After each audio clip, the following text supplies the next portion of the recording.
Today on Doomed!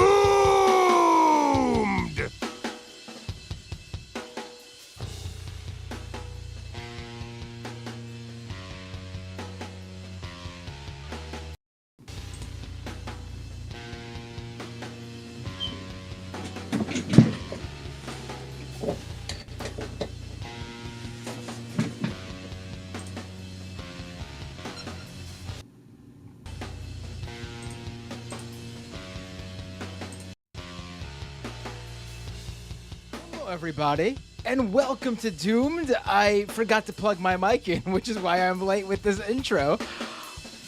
As I was saying, I feel like this is a week where, I could possibly sing, We Didn't Start the Fire, because there's a lot of things to talk about. We got Elon Musk buying Twitter, conservatives overjoyed, Donald Trump's not leaving Truth Social. I already messed it up. All right. Well, he says so at least. A lot to talk about, and I didn't even name it all in my terrible We Didn't Start the Fire rendition. But joining me to discuss, well, first let me pull myself up. Joining me to discuss is the Serfs. Well, Lance from the Serfs, but he's not on yet because he will be multi-streaming it to, well, not multi-streaming it. He will be dual streaming it because I'm multi-streaming it. I don't know how to explain it. He's dual streaming it right now to his own YouTube streamers so more people will watch. Let me give him a ring now. Let's see how this works out. We didn't test out any of this at all beforehand, but it should work. I mean, it should work. It should work. Do.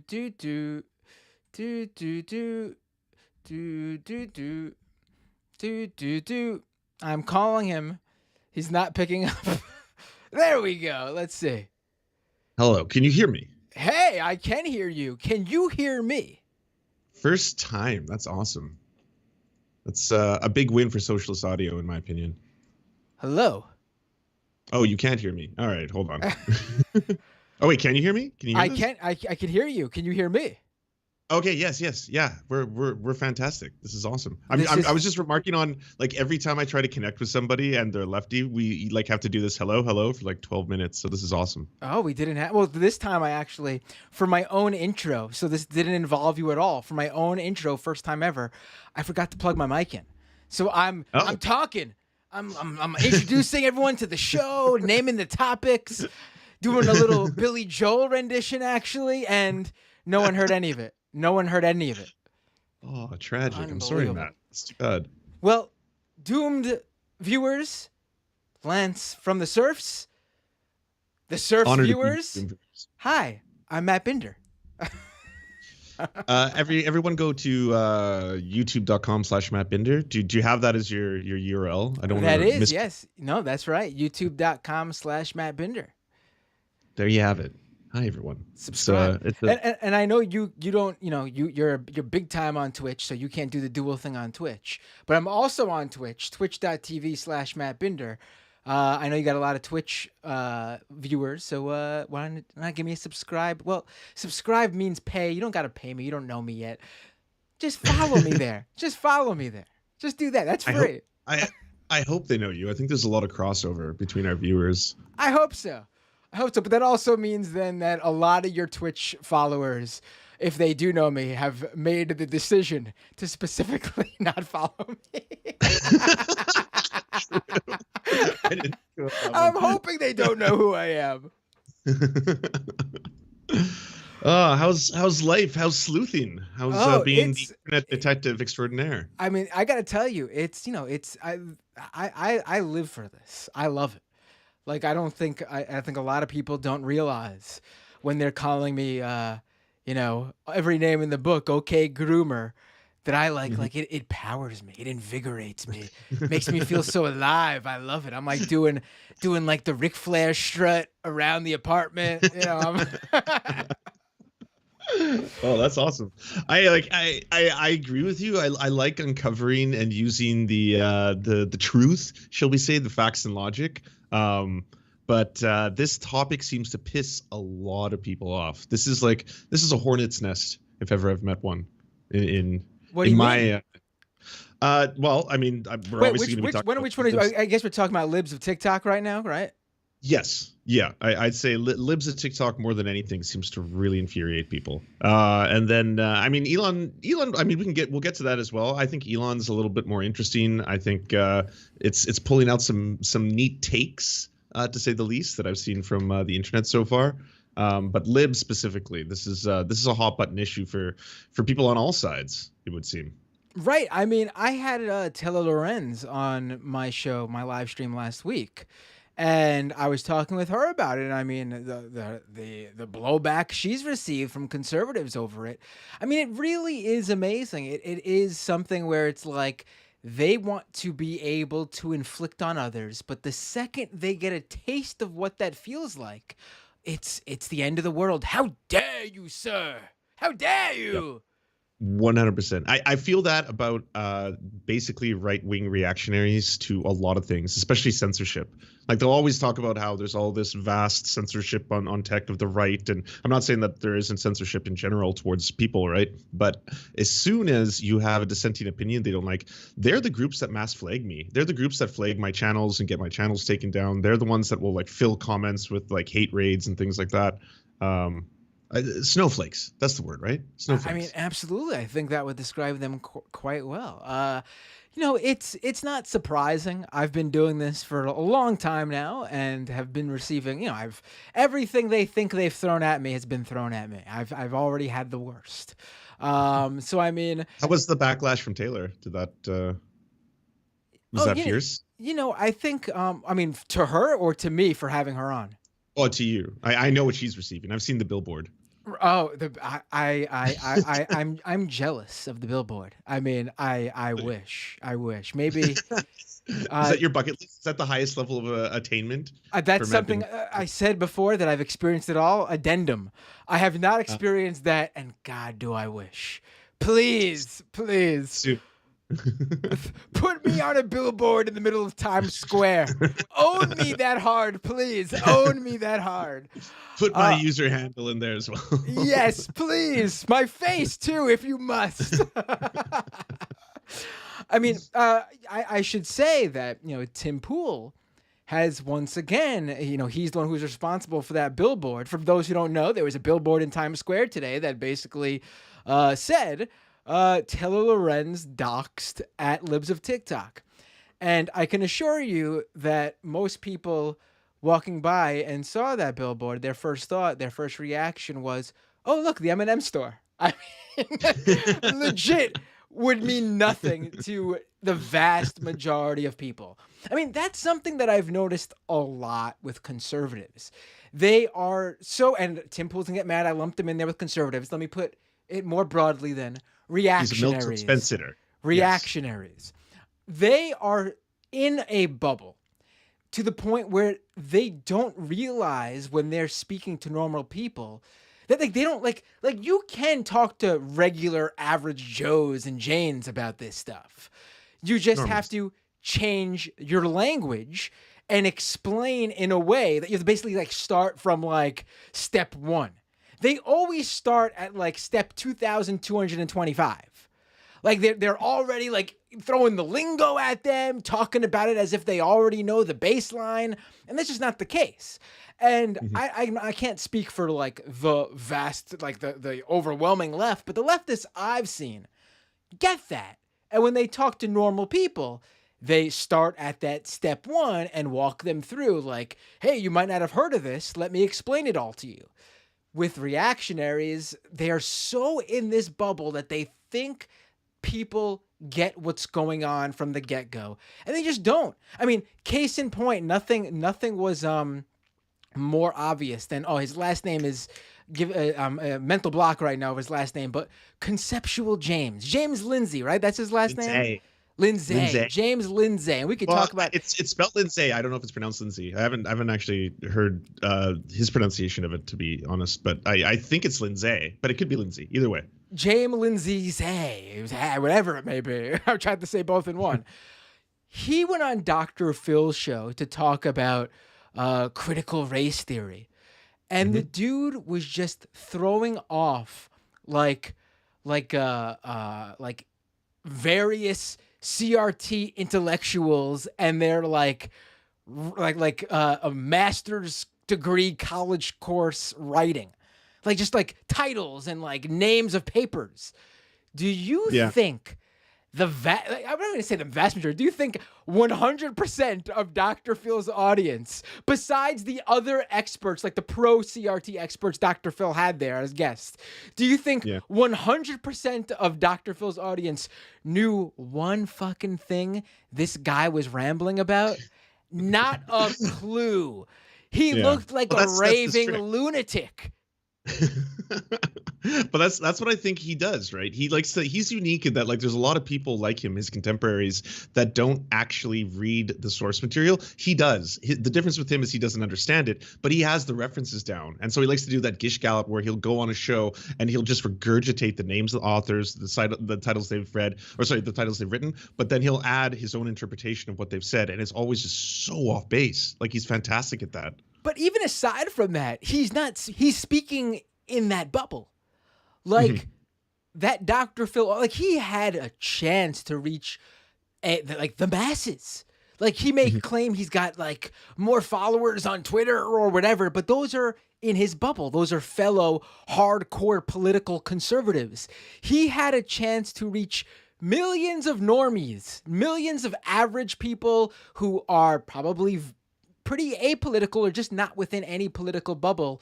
You know, they might vote Republican, they might vote Democrat, but they're not all that political, most likely, for the vast majority of these viewers.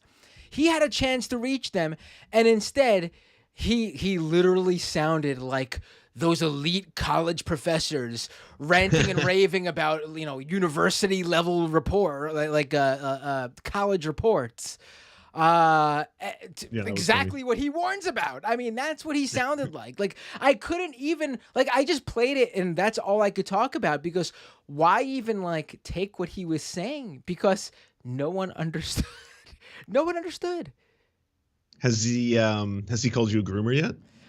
He probably has. I've been receiving, you know, that word. I've been called that, you know, I was on the forefront of being called the groomer. I've been being called the groomer for years before it was cool. You're the OG. I'm the OG. Yeah. I mean, I love it because they have literally like strip that word of all meaning. Like, I know. Like it's horrible. Like from experience, I can tell you, and I've told my listeners this before. I was disappointed in previous, you know, sort of cultural anti-LGBT outrages that I saw a few years back, where people were being called groomers, like the earlier ones, like before it became super mainstream for conservatives to do.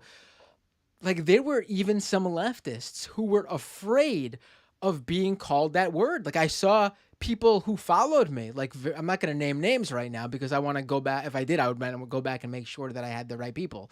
But I remember specifically a few people who were like, why are you on this, man? You're being called, I've seen people call you groomer. It's like, are you literally falling for like right-wing, like bullshit? And they were just like, I just want to stay out of this. I don't want to be called this. It's like, okay, have fun. Wait till they come for you next, and then you won't have a choice. Fast forward now, here we are. Literally, they've stripped all meaning of that word. They literally admit that they've stripped all meaning of that word because they've had to say they redefine the word for it to fit. You've seen that little image that they've put together, the meme image they put together of like the definition of groomer, where it's like any adult who takes political leanings and tries to instill them on children. And it's like, that's not what grooming is. That's not what grooming is. Yeah.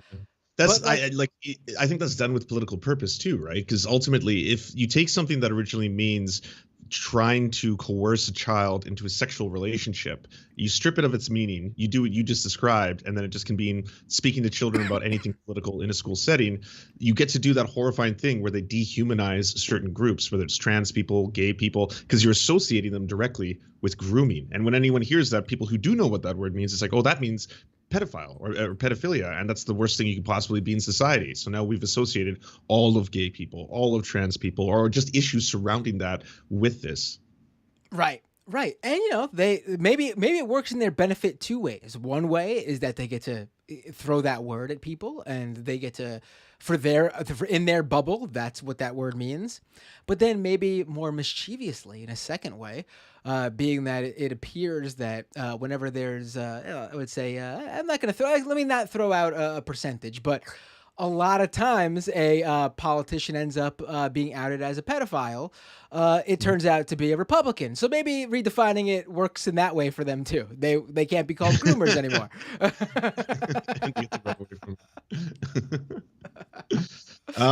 Where do you want to start, Matt? We got so much to do here. Yeah, I mean, I feel like we already started, but let's come back to Libs of TikTok because I feel like we should talk about the I don't know, the elephant in the room, or the elephant that's I don't know, taking billions of dollars in government funding to go to outer space. That's the elephant we should talk about, and that's Elon Musk.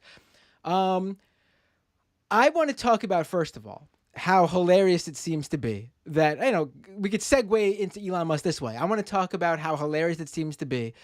Have you seen online today where conservatives and right-wingers seem to be under the belief that Elon Musk is now the owner of Twitter, like starting today? The switch, the right-wing switch. Yeah, I saw that yesterday. I saw so many right-wingers suddenly saying, it's pretty unusual that all of a sudden I'm not shadow banned anymore and I gained a whole bunch of new followers and I'm noticing people in my timeline I never saw before. Wonder if it has anything to do with a major event. I saw that everywhere. I posted a couple of them on Twitter and I was like, do you realize the deal will take months to finalize? He doesn't control the company yet. Like, you weird nerds. What are you saying right now? And I'm not saying it's going to happen because I'm not Nostradamus over here, but there is a possibility that it won't go through. That possibility is there. These things do fall apart. Something could happen. I don't understand where everyone gets the rationale that even if he literally took over the company yesterday, that there was just like a switch that hadn't been flipped, like the right wing censoring switch, or they did it because they were scared he's coming in. They're like, oh no, we have to change everything, untether them. I will say that I've seen a few people tweet out, and they're using that website, that Social Blade, that's like legit in tracking like follower counts. Yeah, it is. It does seem like over the past 24 hours, and I've seen proof that a number of larger conservative accounts have suddenly gained thousands of followers, and larger, like, I don't want to say left-leaning accounts, but like liberal accounts. Liberal accounts. Yeah. They've seemed to have. The Brooklyn Dad says he lost 4,000. Mark Hamill said he lost 8,000. Yeah. I'm not disputing that may have happened. What my assumption is, without any conspiracy theories, is that on the news of Elon Musk buying the company yesterday, I'm sure a bunch of random liberals or left-leaning people deleted their account or temporarily like deactivated their account. And on the flip side, I know Tucker Carlson did this to pretend that Elon Musk brought him back. A bunch of conservatives that were suspended from Twitter under the policy that you need to delete a specific tweet that broke our rules and you could come back. And they refused to delete that tweet previously. A bunch of conservatives either reactivated their account or, in Tucker Carlson's case, decided that was going to be the day that they deleted the terms-breaking tweet, which would then reactivate their account. And that's what happened. Did Babylon B do that? What happened? Did Babylon B do that? Or the guy who runs Babylon B? Because he was one of the ones who was like willing to die on the hill of the worst joke ever. Right? They just intentionally misgendered someone and they were like, this is the blank of the year. And they were willing to die on that joke because they're like, this is freedom of speech. Right. We have to protect the sanctity of being able to say this. Right. I'm not sure if I haven't seen the Babylon B account back, but the CEO has been back. The guy who owns it has been back. So he might have done that. But he did that prior to yesterday. But Tucker Carlson last night, right before his show, he just tweeted out, I'm back, his first tweet in over a month. And suspiciously, his tweet dead naming a trans person was missing from his account after him refusing to delete it. And, he did it to make his audience think that Elon Musk had something to do with bringing his account back. They love to misrepresent things to their followers, and their followers love to eat it up.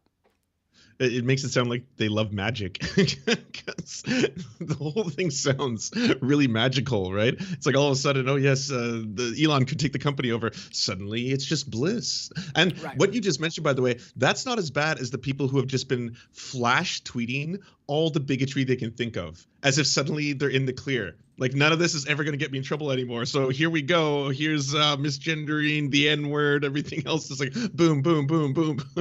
Right.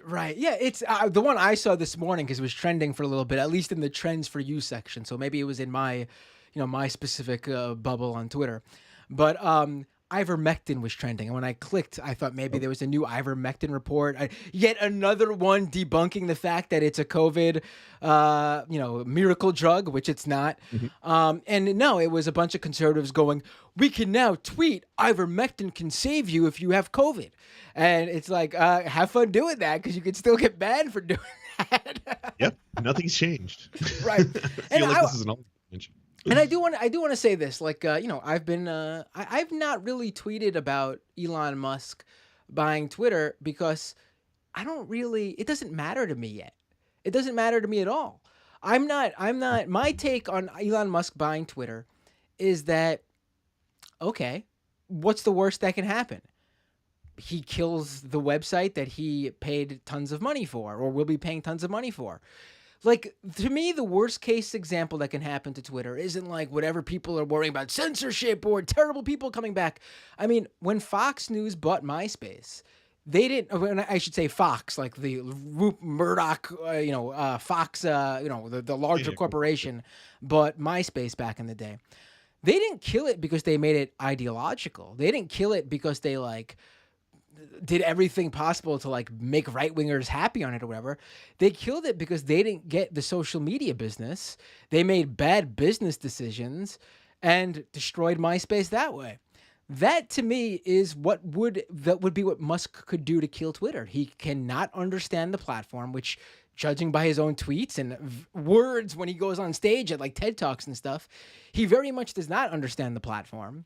So he can drive away business and kill the company that way. And that's how Twitter dies, honestly. I'm not really worried about any sort of policy changes or censorship or whatever, because at the end of the day, it's going to be business. He has gone into business here with other benefactors. It's not all his money. He's borrowing a lot of money here. And on top of that, his riches are already on shaky ground, built upon his hyping of Tesla. Tesla stock isn't all that, it's basically built upon this hype man. That's who he is. He's not some genius. He's not some free speech warrior. He's just a hype man. That's all he's good at. And honestly, not even good at that. He just has lots of money, so people buy into his hype. So that's what he's done, and that's what he's basically doing, hyping people up for this fake version of Twitter. But at the end of the day, if whatever he does drives business away, he will revert or change back. He's beholden to business. And if he wants to bring back a bunch of, Ku Klux Klan members and people who tweet the N-word 24/7 and that fills up Twitter, he could have fun running out of advertisers who want to advertise on his platform. I don't think it'll get to that point because, again, he doesn't want that to happen. It sounds like you want him to tank Twitter. I mean, it would be very funny. I would not lose anything. I mean, he has everything to lose. Like 6,000 followers. If you take a monetary value of that, that's actually very, very valuable. Twitter is probably my main social media platform, but at the end of the day, when that's happening, I could easily tell people to go follow me somewhere else, and my most active followers will listen. And anyone I lose probably wasn't really interacting with me and sharing my shit anyway. So I lose 60,000 followers. Elon Musk loses billions. I'll take those odds. I'll take that one. I think also too, it fundamentally doesn't change the discussion about free speech. Because, I mean, if it's one benevolent billionaire who owns it, if it's publicly owned by a handful of Saudi billionaires at the end of the day, I don't think it changes our ability to actually have any input when it comes to whether or not we can change discourse on the platform. We have zero control, and I don't think we ever will, right? It's not a publicly controlled entity. It's not going to change into one. I know Musk has said that he's planning on making the algorithm more transparent, whatever that means. To your detriment, if you want to sell out, millions of dollars of R&D into an algorithm that they developed and make that public. Not that I would be against it if he did that, but I just don't see him making a decision like that doesn't benefit the company and can really risk it.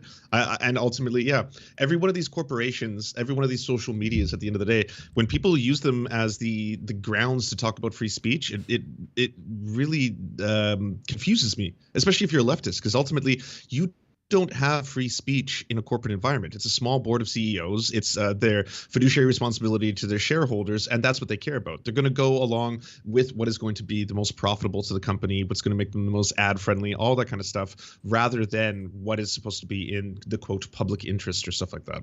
Right. Yeah. I mean, also, it's not like Twitter's policies were super like stringent and strictly followed to begin with. I see people dead naming trans people on Twitter all the time. Big accounts doing it quite purposefully, and Twitter has a specific policy that says you can't do that.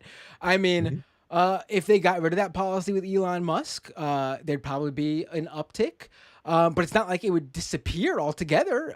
It would still happen just like it happens now.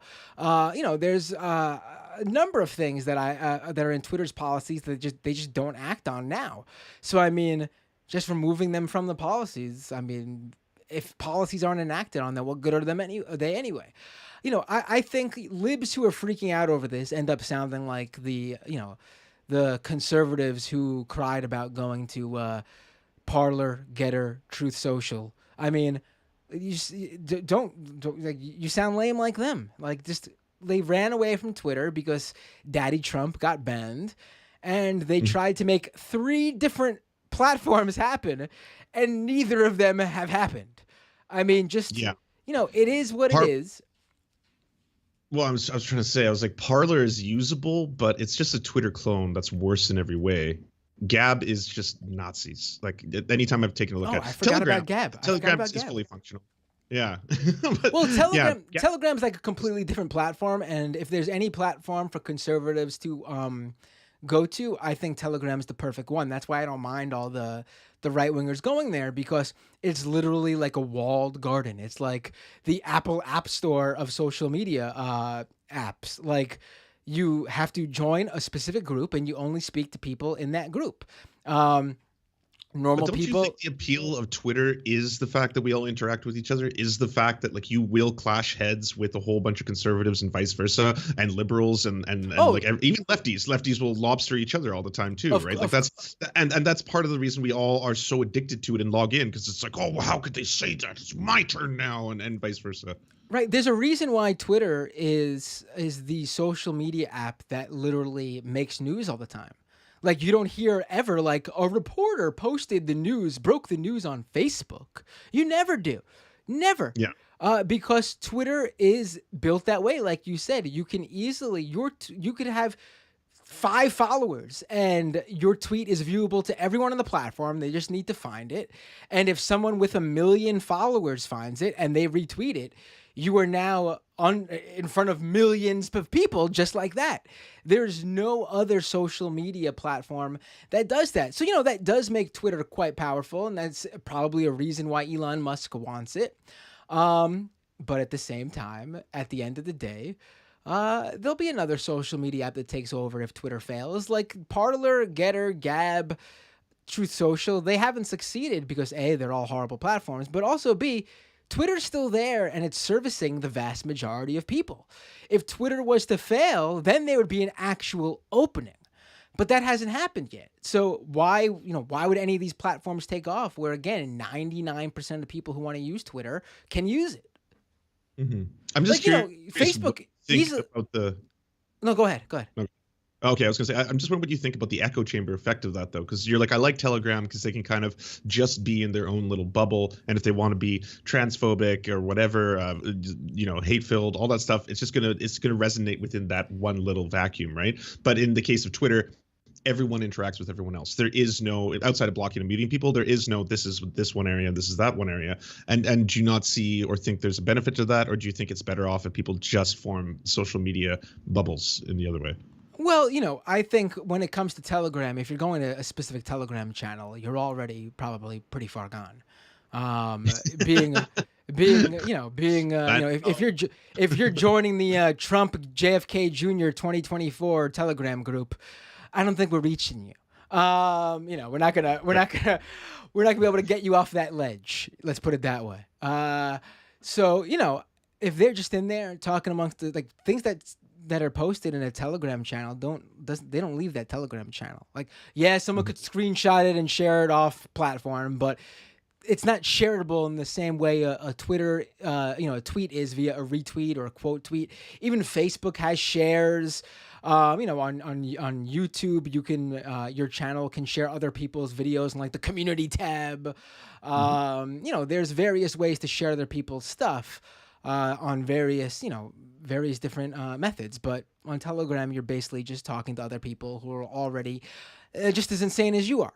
So we've already lost those people, and that there's a point, and someone who is deep into conspiracy theories. Over the years, you come to realize that there is just a swath of people that you're not going to reach, and that you're going to waste time trying to reach them. Just unfortunately, and it sucks. But in terms of if they're your family members, you're not going to write them off. But in terms of like professionally trying to like convince them otherwise, you just kind of write them off. There's again half the country usually. Again, it was a bit different in 2020. It was like 66% of the country voted, but half the country usually doesn't vote, which means there's half the country who are not. Who aren't super into Trump, nor whoever the Democrats put forward. That's who, if you're someone who wants to reach out to people and try to, show them, factual information to push them towards the left or debunk lies on the right, that's your audience right there, half the country. I still think there's a value to having a digital public forum in some form, though. I don't know if it has to be like a Twitter where there's all these incredible hierarchies, and I'm someone with that. So are you, right? Like anyone who's got like over 5,000 followers has a lot more like social media power than someone else. So I'd be open to the argument that makes it very unjust, but still there should be some way. Like the one thing I liked about Twitter in its early days was it was a way for like the unwashed masses to finally try and punch up at the Jeff Bezoses or the Elon Musks, right? And maybe that's one of the reasons he never liked it, but like it would give you that chance to just be like blah blah blah, and then all of a sudden they may see it or they may respond or they'll never see it because it's in a sea of 1,000 people saying blah blah blah. But that was the one aspect about it I really enjoyed when it first came out.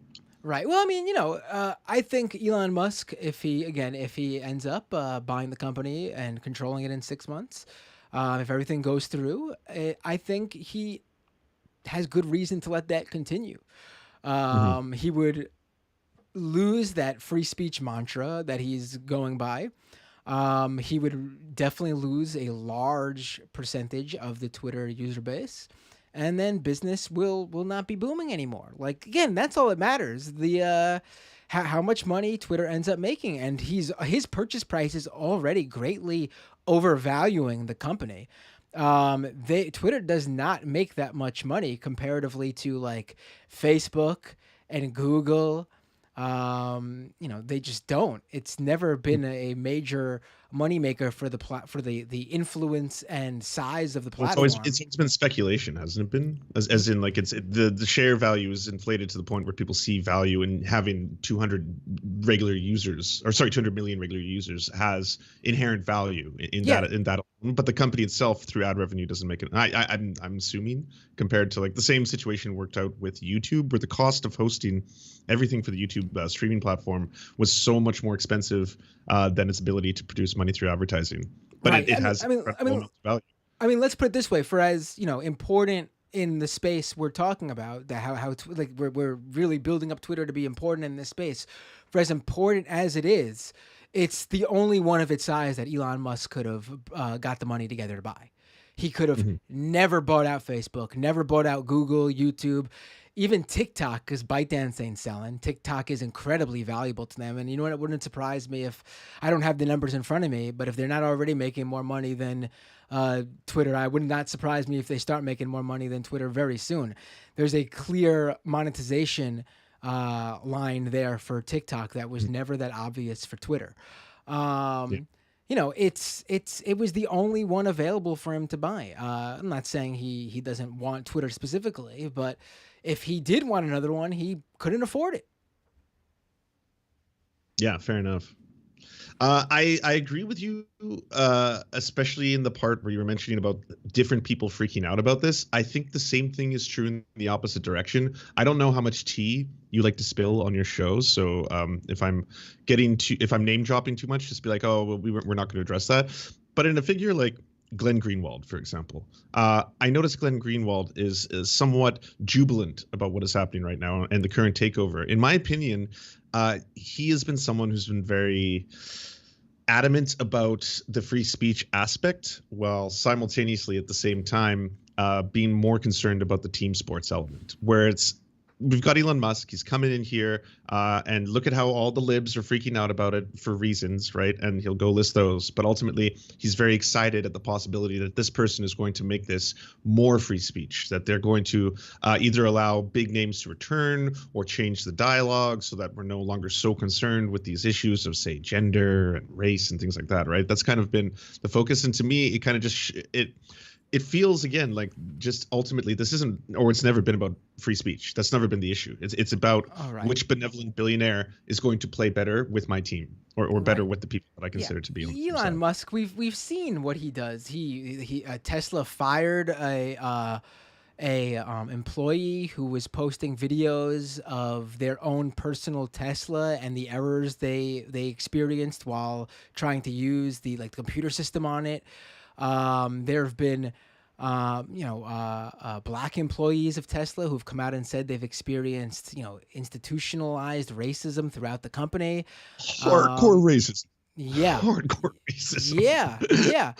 I mean, like putting them into their own sections and saying that was like the cotton fields, them being called the N-word and stuff like that. Like old timey racism, the kind of stuff you'd expect to hear from like the 1950s or something like that. Right. I mean, he's not that. I mean, and he's previously, this is going back a couple of years back, but he was previously upset about some reporting on him. I don't remember which. There's been so many, but he was upset, and he thought about creating his own media outlet that investigated the people investigating him. Real free speech right there. I mean, yeah, they love it. He even floated the idea of calling it Pravda. Yeah, right. Sounds so better. I mean, yeah. I pointed that. Yeah, I pointed it out when it happened. Yes. I mean, but I guess real in line for a guy who called a diving expert who shit on his terrible, idea to save those that soccer team in Thailand a couple of years back, when he just called that diving expert a pedophile just because he was mad that the guy criticized his ridiculous submarine idea. Excuse me. On Matt, he called him pedo guy. That's pedo different. Guy. Oh, I'm sorry, pedo guy. Right. I guess Elon Musk's own version of okay groomer. Yeah.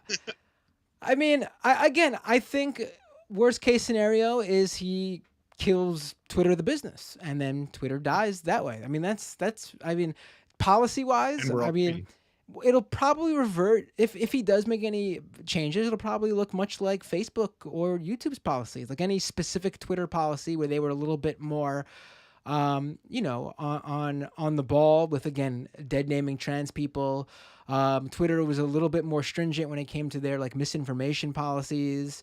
That stuff might go, but again, we're talking about reverting to similar policies that you have on Facebook or TikTok or YouTube even. I mean, I think that's weird shout out.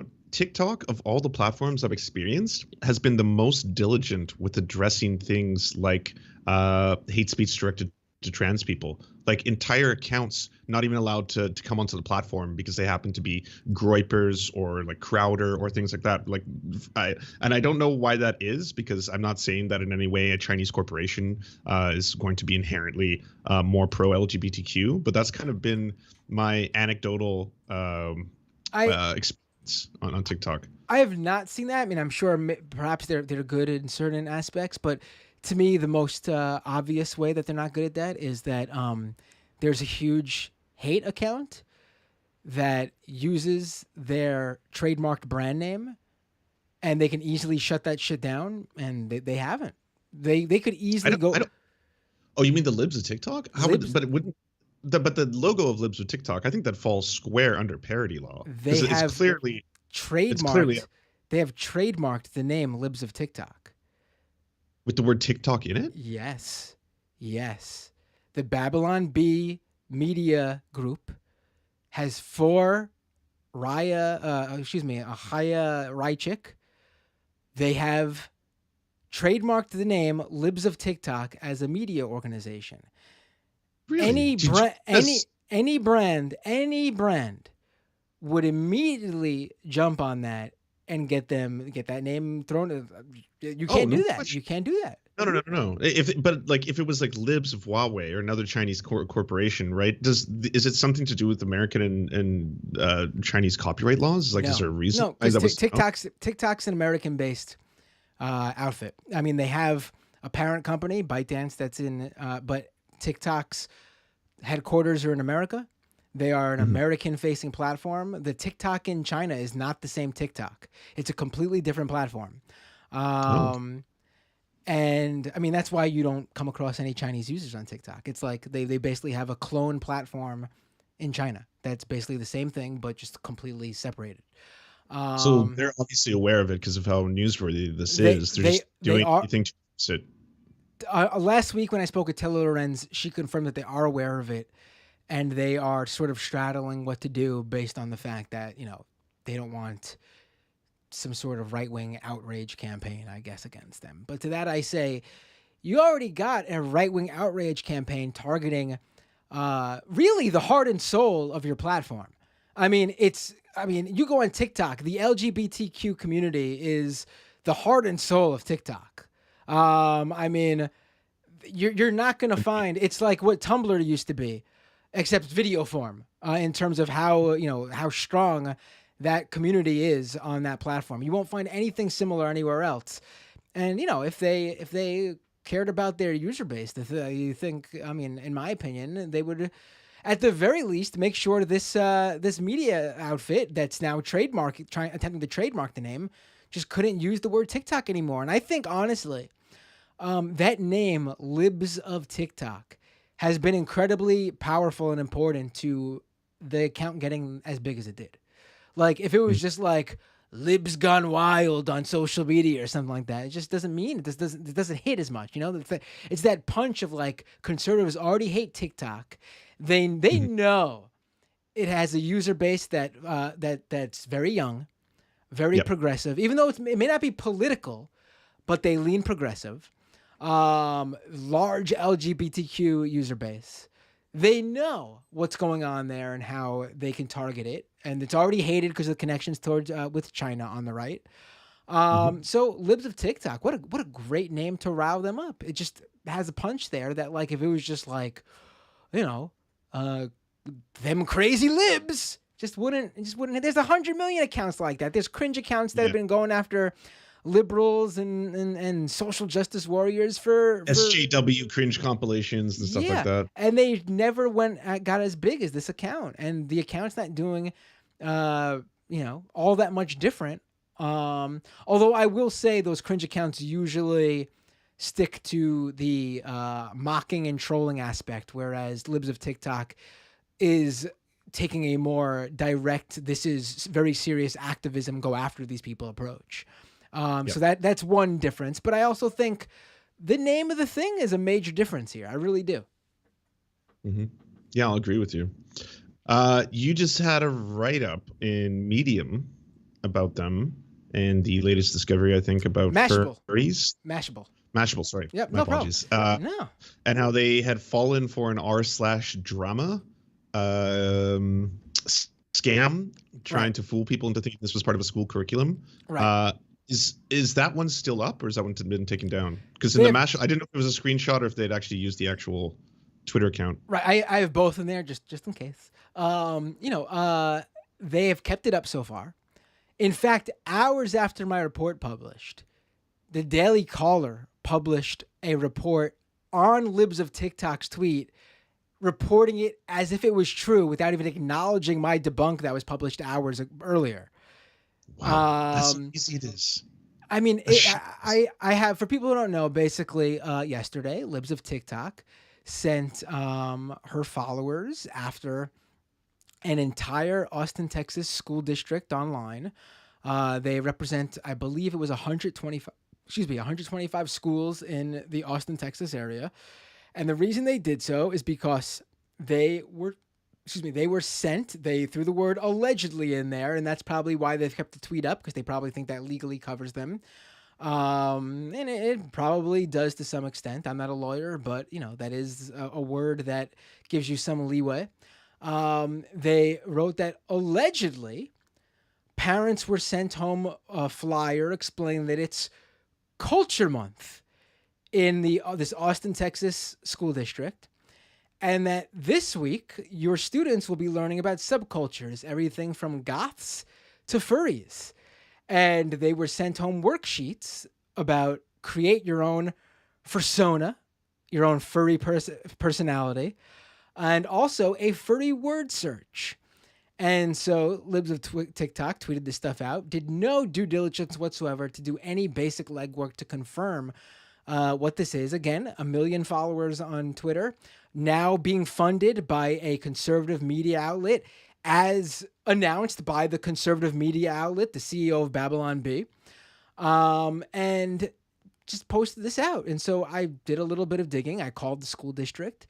They said this is not part of their curriculum. They've actually sent an after seeing the hundreds of and quite frankly thousands I saw of hate messages sent at them, accusing the district of child abuse, calling them groomers and pedophiles.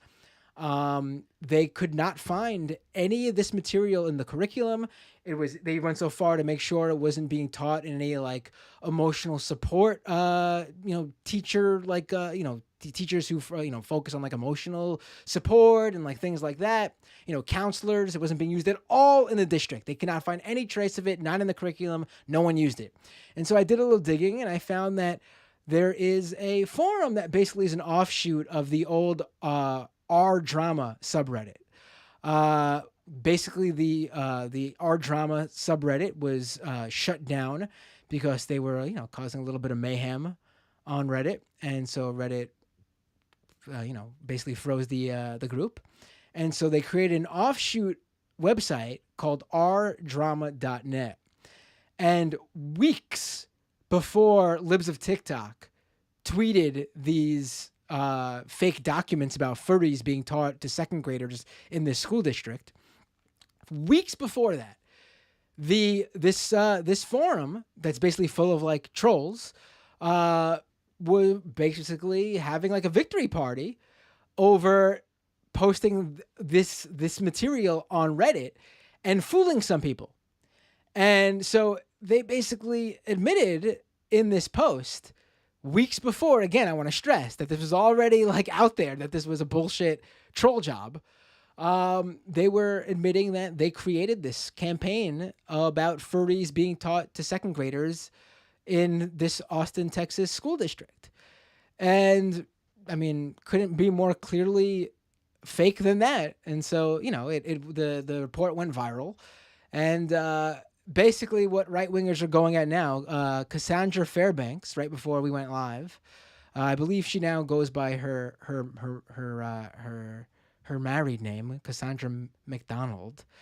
Her defense of Libs of TikTok was, I wouldn't be surprised if these groomer defenders are purposely leaking fake shit so they can attack Libs of TikTok because she's so effective. To which I replied, I don't know if Libs of TikTok will fall for anything is a good defense, but go ahead with it.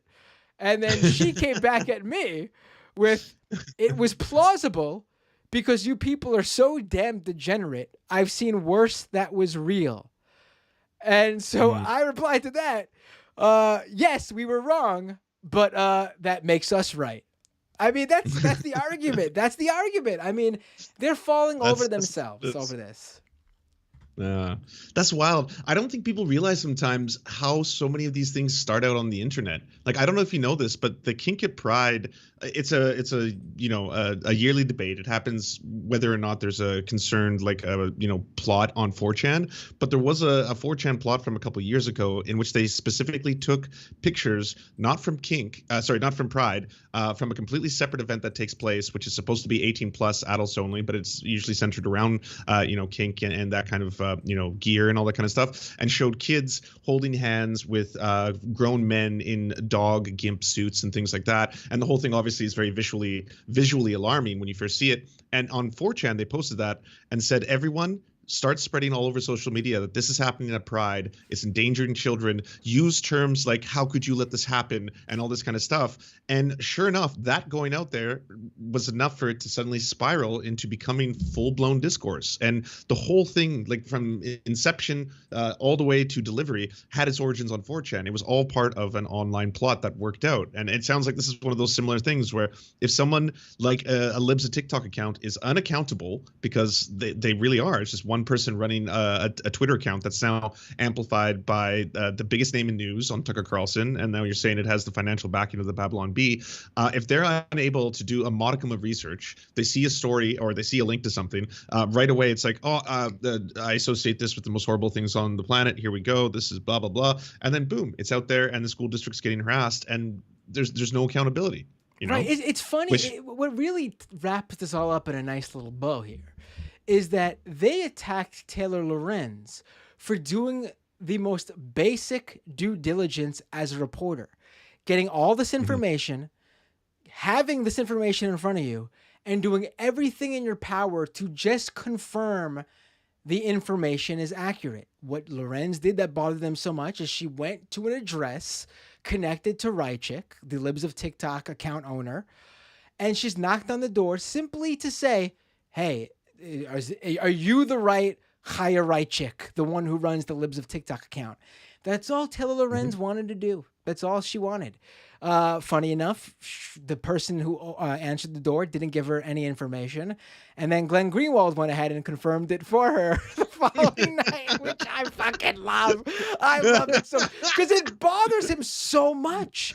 It bothers his before we get into Glenn, let me wrap that up. So they're pissed at her for doing the basic due diligence needed, which if Libs of TikTok did the equivalent of, would not have reported completely fabricated bullshit made up by trolls as accurate and factual, and then B, wouldn't have sent her followers after basically on a witch hunt attacking this school district who literally did nothing. And I spoke to the school district and they said, it upended the daily functions that we do yesterday, that we had to revert time and resources to looking into this and investigating what's going on here. Why are we getting all these hate messages? Why are we, and then once they found out, well, I mean, we need to now investigate whether a teacher is doing this. And in fact, the teacher was not. So, I mean, they can hate Taylor Lorenz for doing the job they don't do all they want. Yeah. But back to Glenn Greenwald, it is fucking hilarious. It's so funny. And every time he tries to complain about it, he just implicates himself more. Oh, Chaya Rychik, she messaged me and told me this is what they were doing. And then she came back to me and said, I want you to tweet about it. Again, at this point, what Taylor Lorenz told me, at this point, she had no confirmation. She went to the house, didn't get any information she was trying to get to confirm it 100%. So, she did not have it 100% confirmed yet, which wouldn't have made her report as strong as it ended up being. And then Glenn Greenwald just tweets it out. It says that Taylor did indeed go to Libs of TikTok's house. And Greenwald can say all he wants that, Libs of TikTok told me to say it. I mean, this is a guy who's been a investigative journalist for over a decade now, has handled some of the most high profile of stories. For a second, he didn't think saying to her, "Hey, listen, I know you don't know too much. You're new to this whole sphere of how journalism works, but let's think this through. Maybe we shouldn't confirm for Taylor Lorenz that you actually live there by saying, hey, she actually went to my house, the Libs of TikTok's house." He didn't do any of that. He just offered up her information as a confirmation. It was, I mean, he can pretend all he wants that it's just people trying to own him, but I was not speaking to Taylor Lorenz when I saw his tweet that night when he confirmed it. I saw his tweet go out literally minutes after he tweeted it. And someone who was following the story because I was also working on something, but just didn't have that final confirmation that, again, Taylor's most basic journalistic instincts drove, like, if she didn't knock on the door, there would be no Greenwald confirming it. And there would be no strong reporting. So, like, kudos to Taylor Lorenz for getting it done. She needed to hit the ground and do that. Otherwise, I'm sure there were other journalists who were looking into it too, who just didn't have that final piece that only Taylor was able to get. But, I was following it. I was working on something, and I saw Glenn Greenwald tweet that out. And I said, holy shit. And I immediately went to the Libs of TikTok account because I assumed, all right, he has to have been just sharing something that she already tweeted out on her own. And then, once if she did that, then whatever. It's not Greenwald's fault. But she didn't.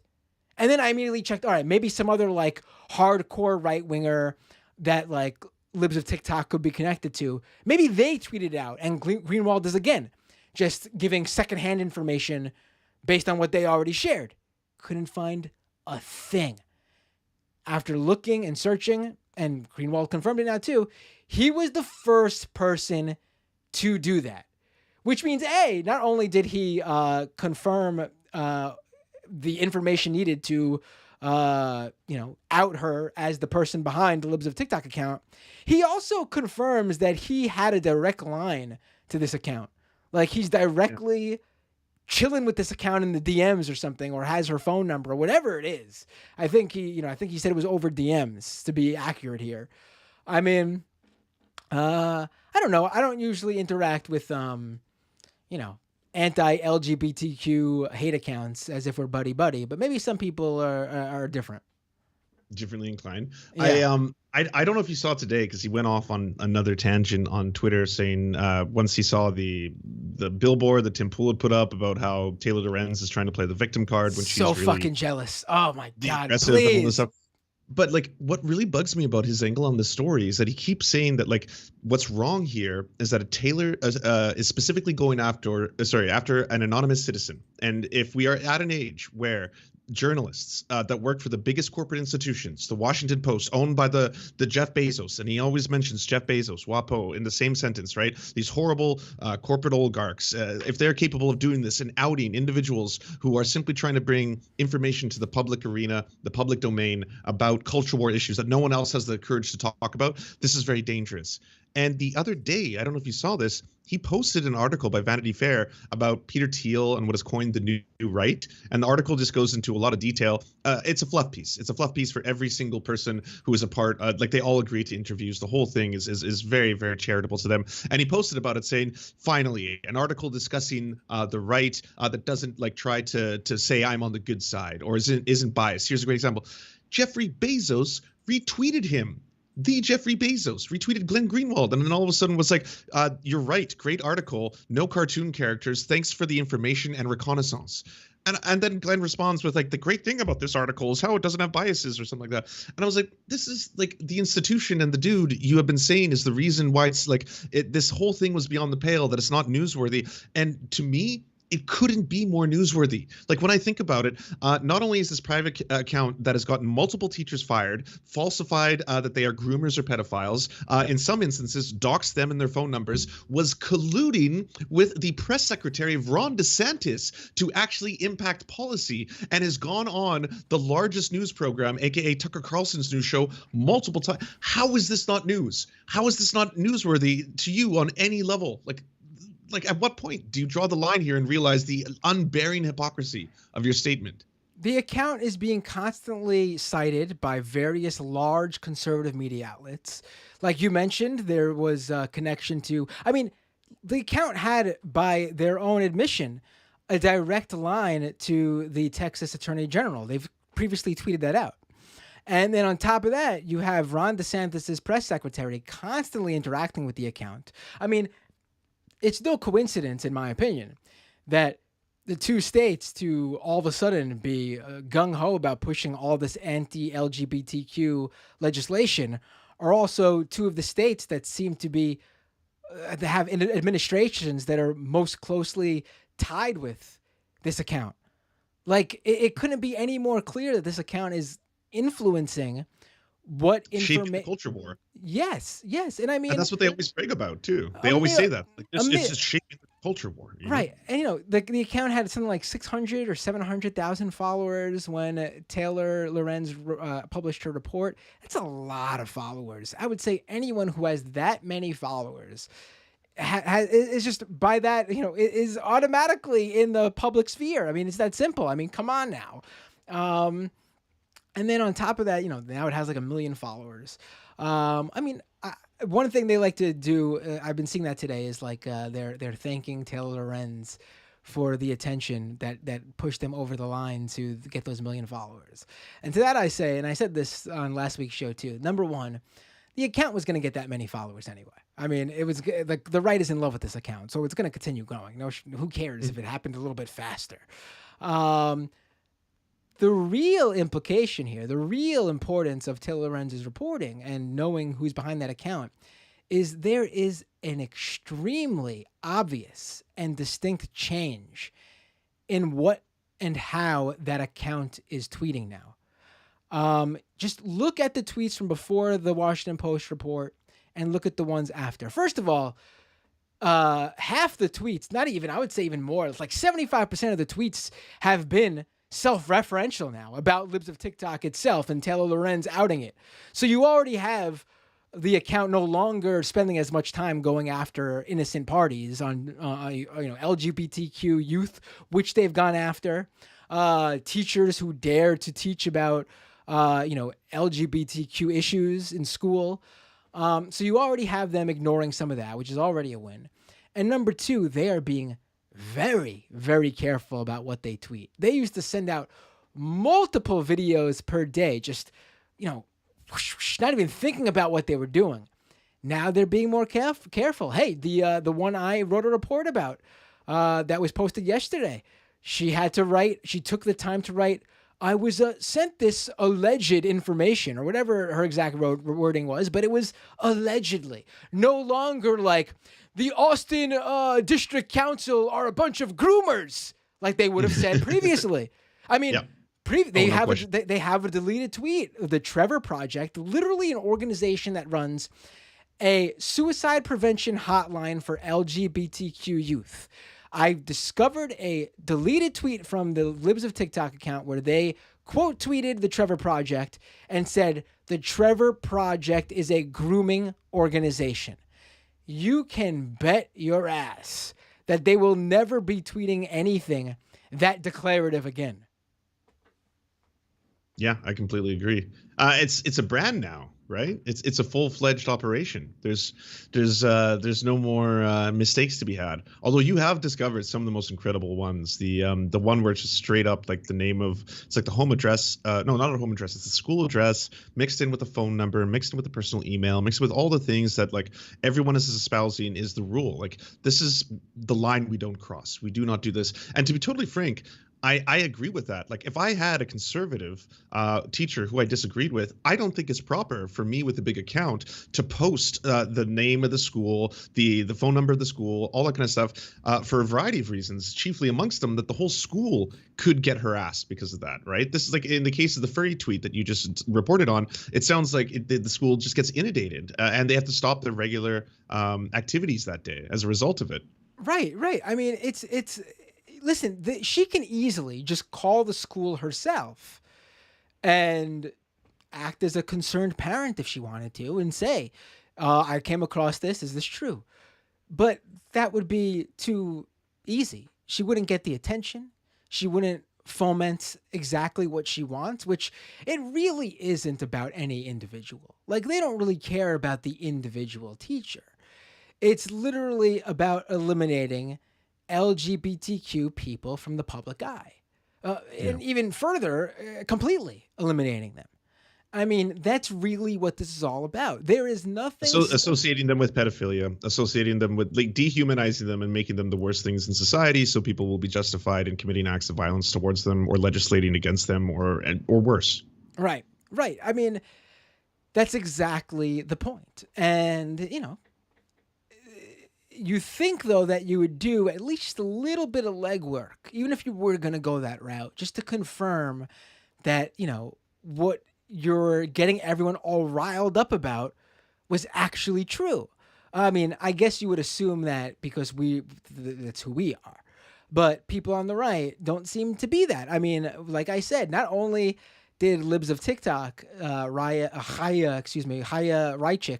Rychik, tweet this to, you know, originally get people all riled up, but then after I debunked it, and I did not debunk it in just like I called the school and this is what they said, which for a lot of people that would be legitimate on its own, but I know how the right works. Like, you're not going to get the truth from them. No, I went the step further and I didn't write anything. And I mean, I had that information first, but I was like, this isn't going to be enough. I went further and I said, I need to find where it came from, how this all went down. And I hit the jackpot and found not only where it came from, but where it came from and the people who were spreading it, partying about spreading it weeks before Libs of TikTok even tweeted it out. And, you know, excellent troll job from them, I guess. I have no problem with, I mean, it's not there. I mean, that's what they do, right? Trolls are going to be trolls. It's up to someone who needs to consider the reach and influence they have to actually confirm what they're putting out there. You know, some of the excuses I told you about Cassandra McDonald's excuses, but some of the ones I've seen is, oh, so you mean Libs of TikTok was just the messenger and the trolls on that forum were the ones you should actually be going after? It's like the trolls on that forum have an audience of like 100 people max. Libs of TikTok is the one who actually made a story out of this and made it all relevant. And probably got a lot of people in trouble. Right. Right. Yeah. Ultimately.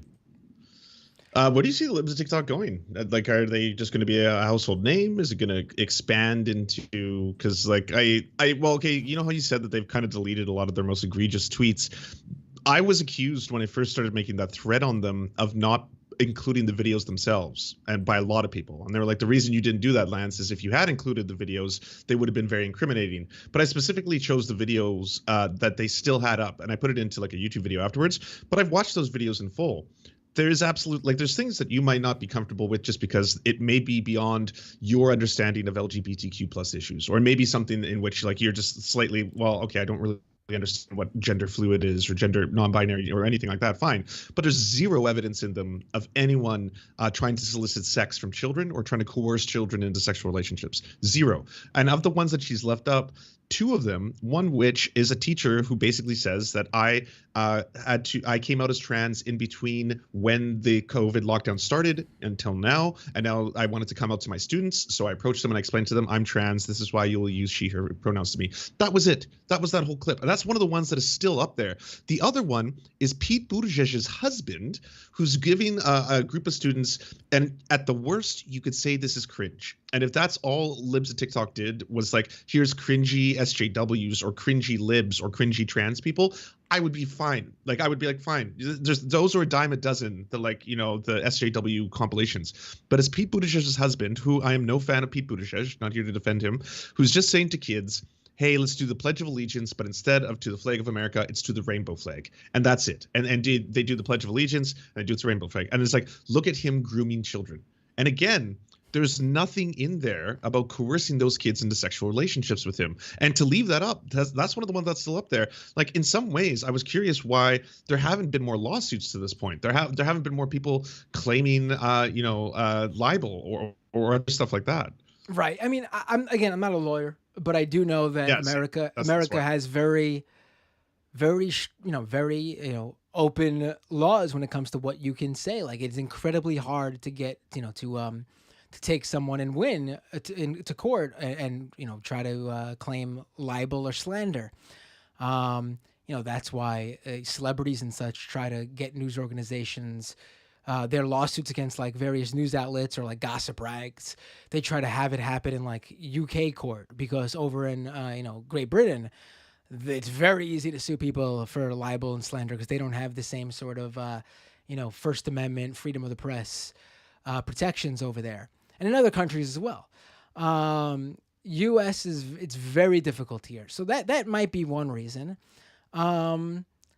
I don't know. I think, again, not a lawyer. I'm not going to claim that anyone, has a case, but I would say if I was one of the people who was harassed by Libs of TikTok and what they've claimed, and especially if it turned out to not be true, I think you should at least get a lawyer to look into it to see if there is a case there. I wouldn't just let it skate by. I also wouldn't go online and say you have a case, but you should talk to someone who would know.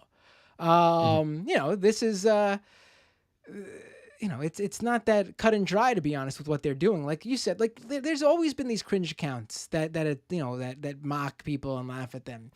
But there's a huge difference between just being an asshole and what Libs of TikTok is doing. Doxing or just falsely accusing someone of being a pedophile and then telling people which district they're in. And then again, having the press secretary of Ron DeSantis collude with you openly about like, where can they be located? Where will we find them? Things like that. That's infinitely worse.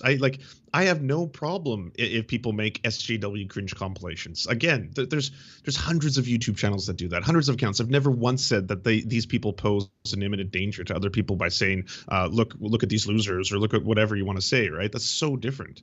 Right. Yeah. It's sort of incredible that, I guess really it isn't. I sometimes just like to use unbelievable and incredible they're so easy to use just to describe how you feel sometimes, but it's not accurate. This is who the modern day conservative is. I mean, they just have no problem lying and going after anyone just for their own personal vendetta against a whole group of people. It's about control, and they think this means they're winning. But I mean, I personally think, and I think the demographics of the country proves it out, is that this is the reason it's so loud right now, and it does feel like things are going in reverse when it comes to like LGBTQ rights and social issues around that. It feels like it's going in reverse because when something starts to die out, the loudest among them get really rowdy. And I think that's what we're seeing, to be quite honest. They see that they've got a very short lifespan left. And that's why, they did everything possible to basically force in every horrible judge under the Trump administration.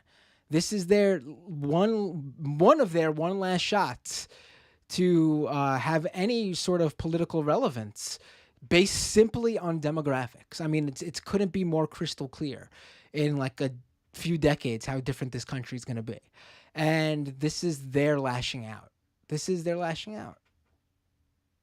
I hope you're right, because every day when I read news about the U.S., especially all the bills that get passed through, like I think Missouri was just the latest one to pass a detransitioning bill, that it scares me because it seems like it's happening on a scale and with veracity, and they're doing it as quickly as they can. with the distinct goal of trying to erase trans people from the face of the earth, on a regular basis. Right. Yeah. I mean, there's going to be the states, obviously. Each state's, especially some of those redder states are going to be more difficult to, they're going to, people living there who are LGBTQ or any marginalized group will certainly have a harder time for much longer, unfortunately. But I think overwhelmingly, it's not, everything's not trending in their favor. It just is what it is. I mean, they're just really angry. They're just really angry about it. Yeah. I mean, look at us here. We're just like, we're not angry about it. We're having, and I mean, it couldn't be any clearer to me that when you have them literally redefining words, throwing out fake shit because they can't find that there's anything factual to back up their beliefs. I mean, this is how they lash out. This is how they deal with it.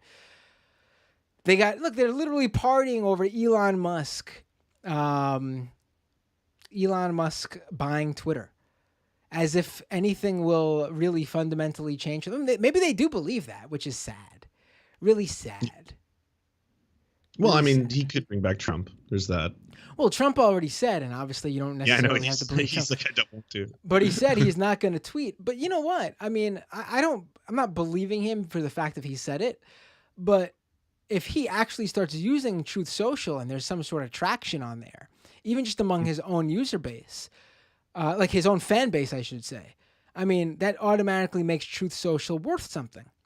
And he's got a lot of investment because Truth Social is the parent company of Truth Social, Trump Media Group, Trump Media and Technology Group, excuse me. It is traded on the stock market as part of an SPAC, which is basically there's a shell company that was reserving a place on the stock market in the most simplest terms. And what they do, there's a bunch of these different sort of shell companies. And what they do is they find another company that has some sort of, that isn't a shell company, there's some sort of like, is real in some way that the shell company is not. And they basically merge with that company. And it's basically you scratch my back, I scratch yours. You give me some sort of value, I give you this place on the stock market. And so Trump Media Technology Group merged with this company, this shell company. And so they are traded on the stock market. And this makes, the amount of shares that Trump has makes him quite rich if they're worth a lot of money. And so if he starts using Truth Social, which, by the way, the guy owns, it's his own personal social media platform. He sent one post on there in the 2+ months it's been out, and he sent it before it was even open to the masses. I don't know what's taking him so long, but if he actually starts using it, and people have to go there for his communiques, and it becomes worth something for that very reason, I can see a real reason for him to just stay exclusively on there, because him doing that will make him a lot of money. And at the end of the day, it will be interesting to see this. Trump does care about two things. He very much loves fame, and he very much loves fortune. The question is, which one does he love more? And that will be the true test, I think. Maybe we don't quite know, but that'll be the test. And I think he'll have to decide. Does he love fame? Does he love fortune? I mean, if he's about to be the most famous man on the planet again, or there's a possibility of that, I don't think it'll matter as much. If he doesn't, if he doesn't become president again, and he doesn't become president again, yeah, he'll probably fame. Yeah, and all he has is his raging on social media, and he's posting on Truth Social, and he sees he's not aggravating anyone. I think that might get his goat a little bit. I think that might really bother him. He sort of lives for the what was it his phrase? The haters and the losers. He loves it. Yeah. That's where me and Trump have something in common. That's where I understand Trump's psyche. That's because that's me. I live for the haters and losers. I love it. I could never go on like a leftist equivalent of Truth Social. It would bore me just like Truth Social must bore them. So why aren't you on Parler and Gab and everything else? Or Locals? Why aren't you on Locals? I actually am on Parler and Truth Social. I did gain a little of attention. Not many. It's I don't really use it, but like I did 3 posts and have like over 100 followers on Truth Social because one of like the Truth Social developers shared one of my articles on basically my like rundown, my review of Truth Social and how like it's pretty much empty and no one uses it.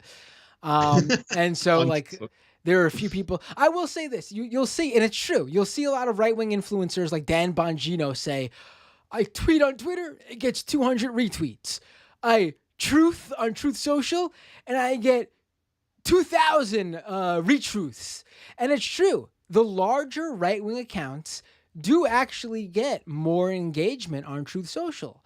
But that's because they've curated people who, A, already know who those very big right-wing influencers are, and B, because it's for specifically them, their big tweets are basically like, actually their big truths, the equivalent of a tweet, is like the main thing happening on that platform. It's not like they're also competing with like tweets from Justin Bieber and BTS and Seth Rogen and Lady Gaga and Cardi B, and it's just for them, which means Dan Bongino is the fucking is Lady Gaga. He is the Lady Gaga of Truth Social. When he tweets that truths, that truth is the big thing on the platform and it gets tons of interactions.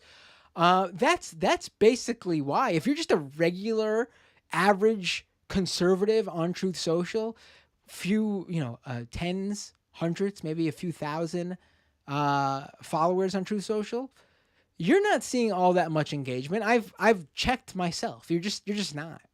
And so, it's true if you're already a famous right-winger, you're going to do good on the platform for famous right-wingers. Yes, that's true.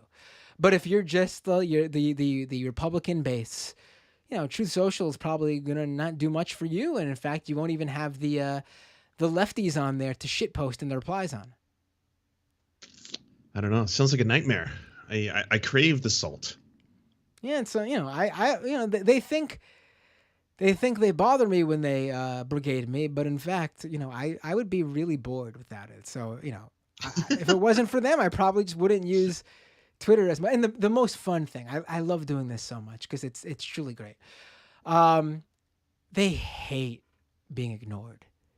So I see some of the replies. Sometimes it's so much I actually don't see all of them, but you just don't acknowledge them, and it like gets them so mad because they got if you got like 50 followers, you live for like the random lib account with like that's following 10,000 people but also has 10,000 followers. You live for that account getting into like good faith arguments with you while you're just like trolling them along. But like, just don't respond to them. It makes them so mad. That's the moral of the show for anyone on Twitter who sees a right wing troll or anyone trying to have a bad faith argument with you online. What's the point? Just ignore them. Just ignore them. It really bothers them. I think healthier advice for me anyway is don't hit the show more replies button. Like 8 times out of 10, it's never good. I'm always, it's that weird kind of like, do I dare? Do I? And then every time I click, I'm like, oh god, why did I have to? I don't know. That's just that's so mean. All right, I'm good. No. For me, it's like in Dragon Ball where like they're looking at like my oh god, it's been so long. I'm gonna get some of the references wrong, but like they're like looking at my like Super Saiyan levels, and I click the more replies button, and all of a sudden I'm over 9,000. That's it. That just gets me over the edge there.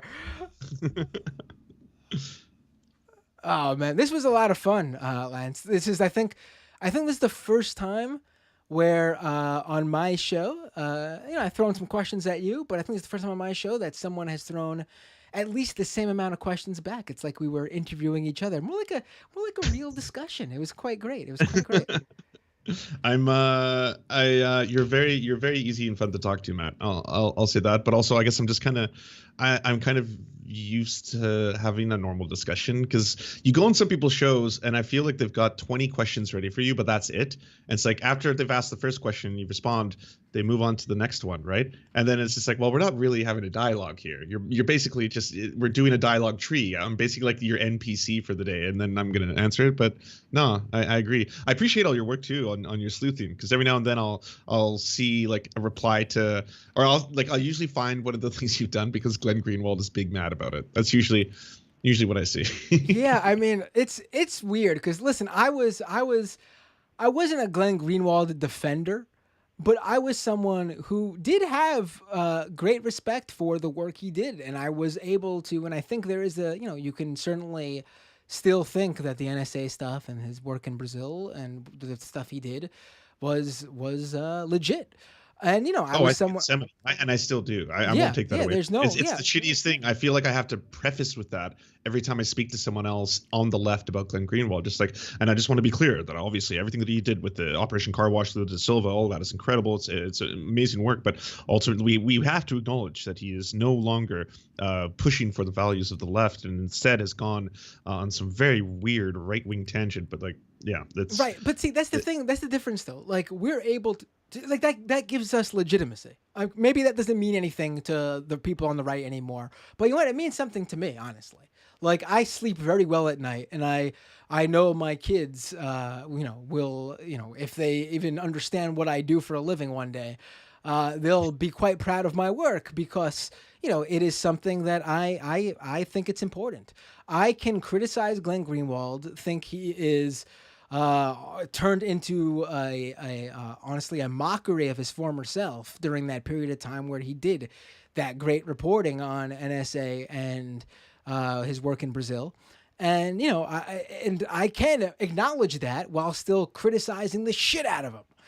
And you think someone who wanted to who cared about legitimacy would be able to do the same. They would see that this Libs of TikTok account, for example, is greatly influential, and it is certainly newsworthy who's running it, while still doing other things to show what a good, Tucker Carlson sycophant you are.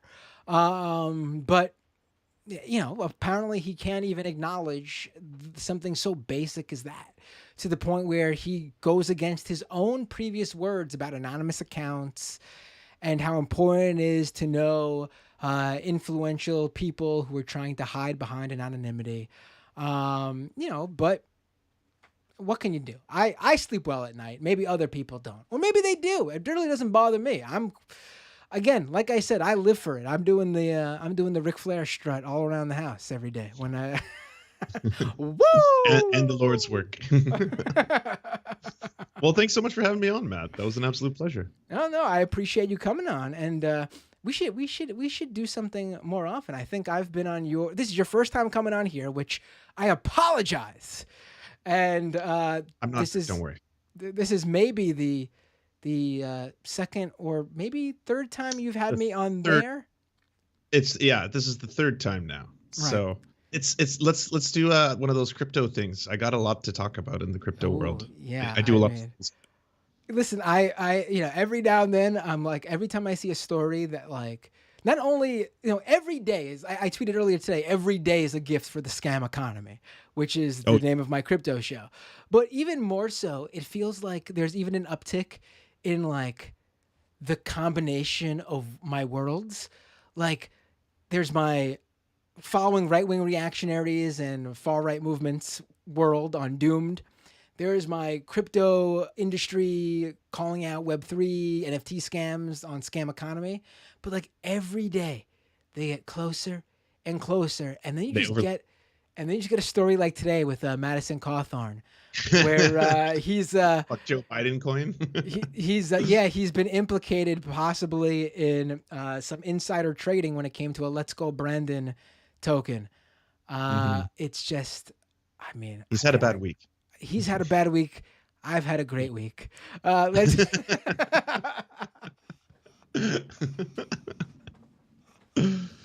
Oh, true. Yep. Lance, Well, where can people find how you? does this close? Where, Okay, I was where like, can I don't people know what find your you procedure online? is. You got to lead the show. Everyone, you want to check me out? Go to youtube.com/the Serfs TV, youtube.com/the Serf Times. We have our own streaming website at theserfs.tv, where you can also see all the links to everything else. Easiest way to find it, theserfs.tv. Super easy, and vice versa me. There you go. Oh, yeah, let me do it for your followers. At Matt Binder on Twitter, youtube.com/Matt Binder. Please subscribe. Please. Also, follow me on Twitch, twitch.tv/Matt Binder. Just do that right now. It takes 2 seconds. And if you want to listen to the podcast versions of either show, Doomed, or both are live streamed, Doomed and Scam Economy, but also I release audio-only versions. Doomedcast.com for all the Apple Podcasts, Spotify links for Doomed, scameconomy.com for all the podcast links for Scam Economy. Pretty simple and straightforward right there. Awesome stuff. All Thanks so right. much for having me on. I'll talk to you soon. All right. Take care. Have a great night, Lance. All right, folks. If you're watching my stream, we're not done. We are now going to the second half of the show where I will open up to phone calls. Skype, you'll be able to Skype into this show. I already dropped all the stuff when I was talking to Lance's audience over at the Serfs. So I'll do one more shout out for the patrons. Patreon.com/Matt Binder. I always feel like it's, unless you ask previously, I personally kind of find it to be bad form if you just randomly drop a Patreon. So I didn't want to do that. But patreon.com/Matt Binder. To support the show monetarily at patreon.com/Matt Binder. I just said that twice. That was weird. Let me thank the patrons who just joined the show. Unfortunately, we've lost a few recently because of financial issues, and I totally understand. Please, if you cannot afford to do so, there's so many ways you can support the show without spending a dime. In fact, the best way, if you're an Amazon Prime subscriber, if you totally get if you're an Amazon Prime subscriber, but not a subscriber to me. Amazon Prime, people need to use it sometimes for necessities and stuff. I totally get it.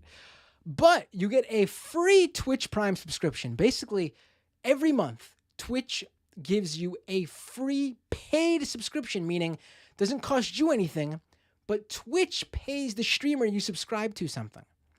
It's like, and remember, Amazon owns Twitch. So it's literally like your Robin Hood. You take from Jeff Bezos and you give to the poor, i.e. me. Just connect your Amazon Prime account with your Twitch account, and then you'll be able to give me a Twitch Prime subscription. They make you resubscribe manually because I guess they thought an automated resubscribe would be giving away free money, and they hope that you'll forget. Bezos hopes you'll forget to renew your subscription manually to me every month. Don't give in to what Bezos wants. Remember to go to twitch.tv/Matt Binder every month and resubscribe with your Twitch Prime subscription if you have one via Amazon Prime. Also, if you're in the live stream, you can drop a super chat. I will be reading all the super chats live on the show. Super easy to leave one. It's a one-time, one-off way of giving me $2, $5. Some people even give a ton more, 25, 50. I think people are giving me. You can literally, I think the minimum is like $1. Please, whatever you can if you want to give a one-off and can't subscribe. Best way still is patreon.com/Matt Binder. But if you don't want to be tied to that monthly subscription, and if you are a patron, you should be doing the Twitch thing. If you're an Amazon Prime subscriber, you would give me double money for the cost of just a patron subscription. But there's all the ways you can do it. Also, just today, this is huge actually. Just today, YouTube unveiled a new monetization method called Super Thanks. What is a Super Thanks? You can now leave the equivalent of a super chat on any YouTube video that is a YouTube partner, like it's a monetized video, that has enabled Super Thanks. It is, I can't remember if I just said this, but it is the equivalent of a super chat, but for non-live videos or even live stream replays. So if you are watching this as a replay, meaning you're watching this episode and it's not live, you're watching the replay that's on YouTube just like an uploaded video, you can drop a super thanks. It is a one-off donation that highlights your reply, but instead of in the live chat, because again, it's not live, it will highlight your comment in the same way it highlights the super chat live chat. I'm super happy YouTube has rolled this out. I have enabled super thanks. You can literally go to any of my YouTube videos and drop a one-off donation for any video you enjoy and want to leave a highlighted comment on, and throw me a one-off, $1, $5, whatever it is. Super pumped and popped about it. I'm just exploding with joy. All right, folks, let's go to the second half of the show. Ooh, I just got an email from Tim Pool's producer. Ooh, this will be fun. We're going to do this. Let's make this happen. Oh wait, let me thank the patrons. Almost forgot. When was the last episode? All right, not too many patrons over the past couple of days, but let me thank them. Nathan G, Sharky Xmas, Charles Z, Ben S, John H, and Matt S. Thank you so much for being patrons and joining the Patreon. Really, patreon.com/MattBinder. Skype will be opened. It's Doomed Live. You could call in there. I'll take any call. If you're a right winger, left winger, dirty centrist, whatever you want to talk about, but you can do it. I don't know. You just call in. It'll be fun. All right, folks, let's do it right now. If you're a live stream viewer, if you're watching live, if you are a patron, you'll be joining me. If you are just catching the podcast replay, this is where I say to you, see you all next time on Doomed.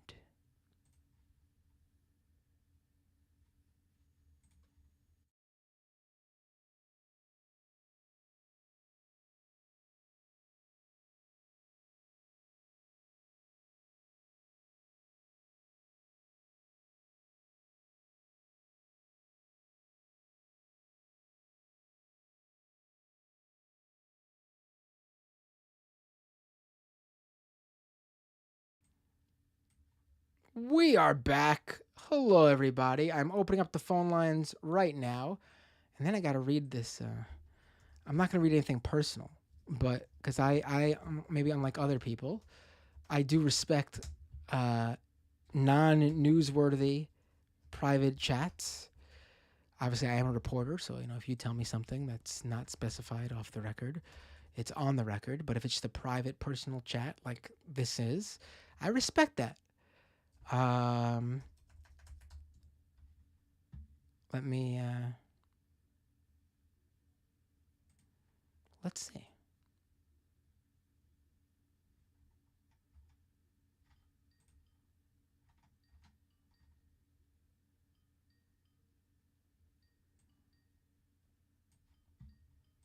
Well, let me take this call.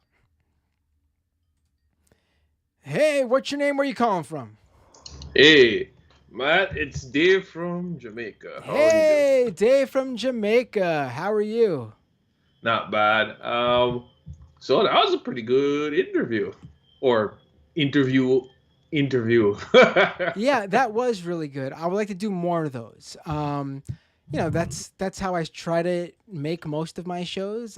But I guess just if you're, it really is something that I guess you have to be in live stream mode. So if you're not used to doing your own live stream, you just automatically take my questions as if it's like a regular Q&A. Do you know what I mean? But that's exactly what I would like to do more of. Well, I guess my take on this whole Twitter thing is looking at Elon's track record of success. If I owned stock in Twitter, I would have sold that shit. What was that? I think looking at Elon's track record for success. If I had stock in Twitter, I would have sold that shit because I think if he actually buys it, is the deal official? Is he owning it right now, or they're doing other stuff? Right. I mean, what has he done? Like, what has he done? No. As in, I was asking, does Elon officially own Twitter right now? I heard there's some other things that I'm has to sorry. happen. I misunderstood what you were saying. No, he doesn't. It's not gonna, the deal's not closed. In fact, that means the deal could fall through. Anything can happen. I mean, I'm not saying it's going to. Like I'm operating under the I basically, when I do any articles, reporting on anything involving this, or I talk about it on this show, I'm operating under the belief that the plan will possibly happen, most likely will. But I'm also operating under the idea that it could also fall apart. It has No, not been confirmed. I mean, it's not been, all the details have not been set in stone, I guess you can say. because I've been noticing Tesla stock has been kind of taking a little bit of a dive recently. I mean, that's So where all of his that's where his riches are all in. I mean, if he doesn't, then we're talking about geez, I don't know. We're talking like he's gonna not be worth as much. I can tell you that much. no, but that's the thing is, as you were indicating earlier, is that I I'm not saying I'm the arbiter of objection, but I objectively looked at it and I don't see what success Elon really brought outside of the Tesla, and people will debate if that's truly all that successful or is more, because for me he's mostly hype. He's a carnival barker. He's like, what if Trump was better at bullshitting people? But then again, and that's why I think he's going to run Twitter into the ground. Personally, I think he's going to destroy Twitter. Either, as you said, it's going to become up when right wingers say free speech. It usually does. It's just code word for I want to say racist shit without losing my job. And I think he's just going to open up the floodgates to race realists and all. And not Twitter already has its issues well enough already. But I think he's going to run everybody off of that platform, not by banning them, but just letting the kooks in.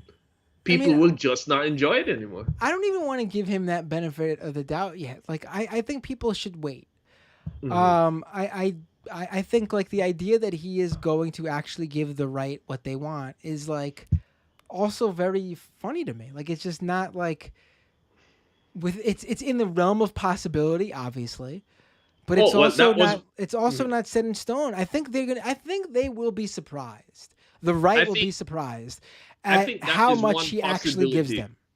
I think that's one possibility. What if you ask me what I really think is going to happen is I think he lost a lot of money on this deal, if you ask me, because I don't know how he's overpaying for Twitter. It's not worth that much money. I mean, that's why they're selling it to him.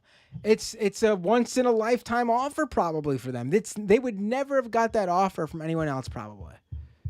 And for him to make money on this, I think what's probably really going to kill Twitter is going to try to implement some paid service, because he will be under pressure to make money off of this venture, right? And I don't think he can figure it out. Well, that's a good way for him to kill it, because I mean that's how he doesn't. I mean that's probably the equivalent.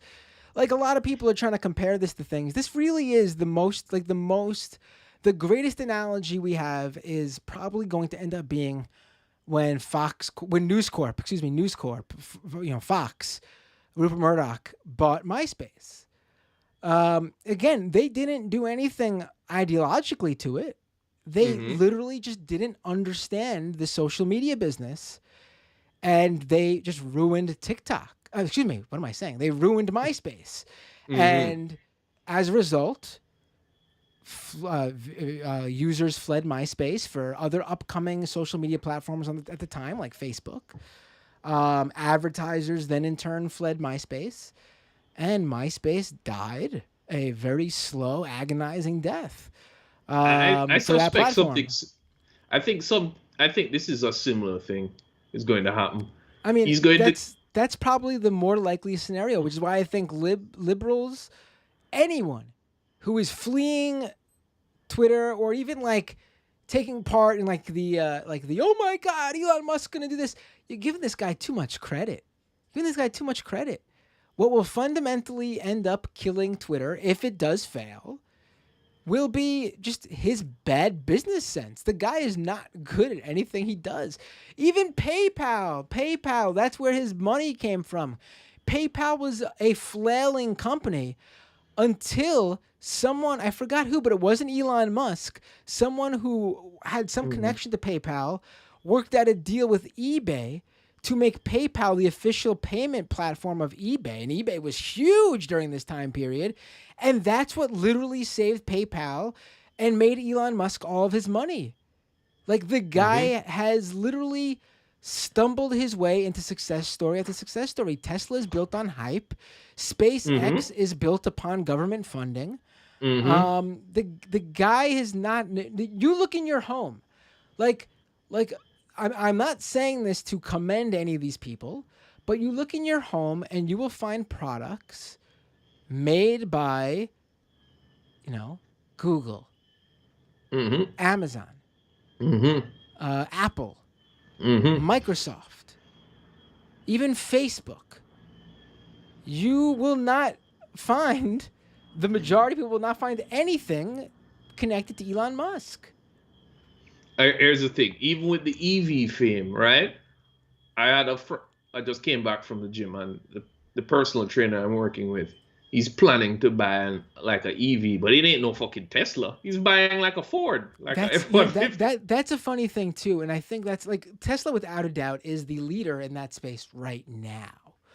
But here's the thing: they have been the leader for so long because they've built that's who they are.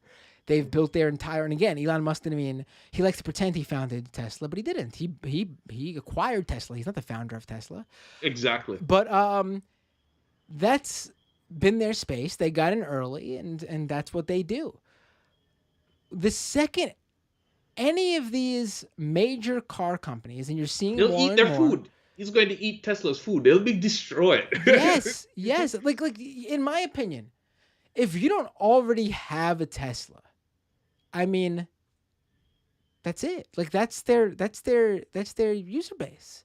Like, Tesla fans are hardcore Tesla fans, not necessarily EV, electric vehicles. They're Tesla fans. So you are a Tesla fan. You want a Tesla. You've bought one. The incoming EV market is not really going to be all funneled into Tesla. They're going to split up between all the other car brands as they start manufacturing more EV vehicles. And when that happens, go ahead. Sorry. When that happens, you're going to get people who have long bought one particular brand of car buying that same brand EV vehicle. Like, there are people who only buy Ford, only buy Honda, only buy GM, only buy Dodge, whatever. That's just what they do, and that's a lot of people. From my experience, they're attached to like their first car and what they've saw in it, and they continue to buy from that company. No, well, the thing is also, I kind of half looked into it. Sometimes I go on, not forget financial advice, but sometimes I go to the YouTube area where you have all these people showing people how to invest in stocks and shit like that, right? And you will find some very weird Elon simps among them. Like, I see these guys like sharing the acquisition of Twitter, and I'm like, what is going on? Like, that's the thing, though. They are Tesla and Elon Musk fans. Like, I mean, that's good to have. You have that strong, hardcore fan base. But the question is that all Tesla has?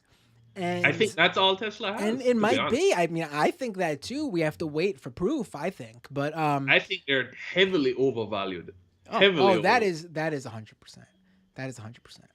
Because here's the thing. I've been hearing reports like, when people with Teslas, if you have some minor damage on a Tesla, that's almost you have to buy a new Tesla. They're not easy to repair, even with the official places you can send them to. I describe it like the mobile phone version of a car. Like Right. if you crack the screen, it's not easy as shit to repair. You have to buy a new phone, and there is a lot of smoke and mirrors with Tesla.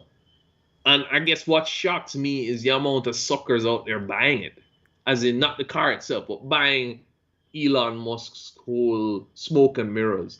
And when people ask legitimate questions like yourself, like, all right, why do you think Elon Musk is a genius? What's his engineering background? What did he develop personally? They can't tell me anything. It's all smoke and mirrors, and it's very disturbing how easily people are falling for it. Right. It is, yeah. And I don't know. I guess this reminded me of your last show when you were talking about it was on the scam economy, and you were talking about the dating app scams. I have not experienced a dating app scam because I think a good way to avoid it when I used to try using those apps is, especially when they ask for what your wages are like. If you're honest and you put what you actually earn, well, you probably won't get much replies, but you will definitely avoid the scammers. If you're a low wage earner, you will not be plagued by any desperate scammers. Trust me. Right. You won't be plagued by much, but you won't have to worry about that. Right. But I think maybe that's where. But now I remember that. I've seen a lot of weird things, like when I'm surfing on the net. A lot of this scam stuff is very automated. Yes. You want to save this stuff for Thursday? Oh yeah, I'll save it for Scam Economy. Yeah, let's do that. I'm just giving you a taste, but it's very automated. I already tasted it. I'm looking forward to it. Take care, Dave. Thanks for the call. Sick. Got you later, man. Peace.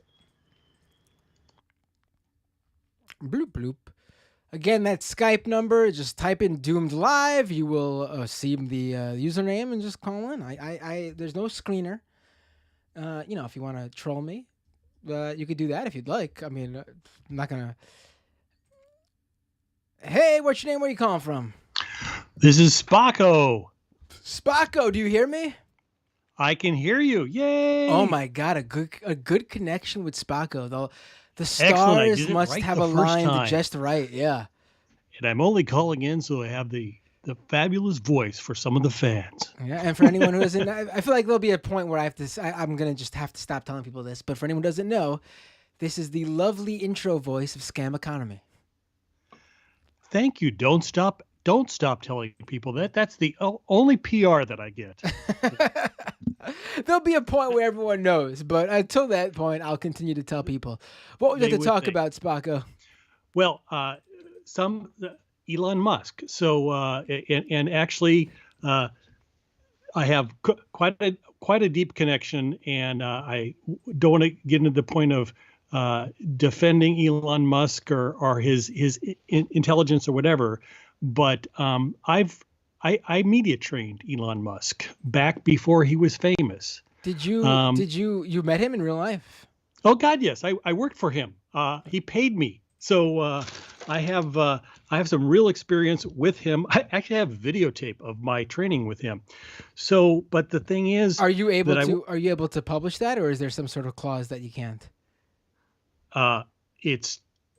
No, I could if I wanted to, but I won't. Oh, okay. Yeah. So, and part of this is, a long story. I've been around the internet for a really long time.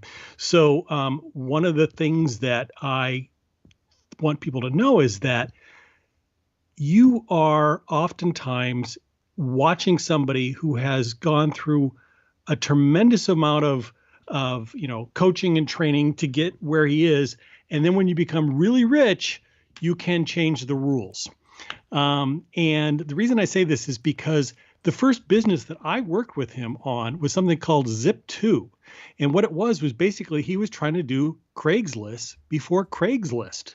Basically take the, classified ads and make it so that people could do it on a computer instead of in the newspaper.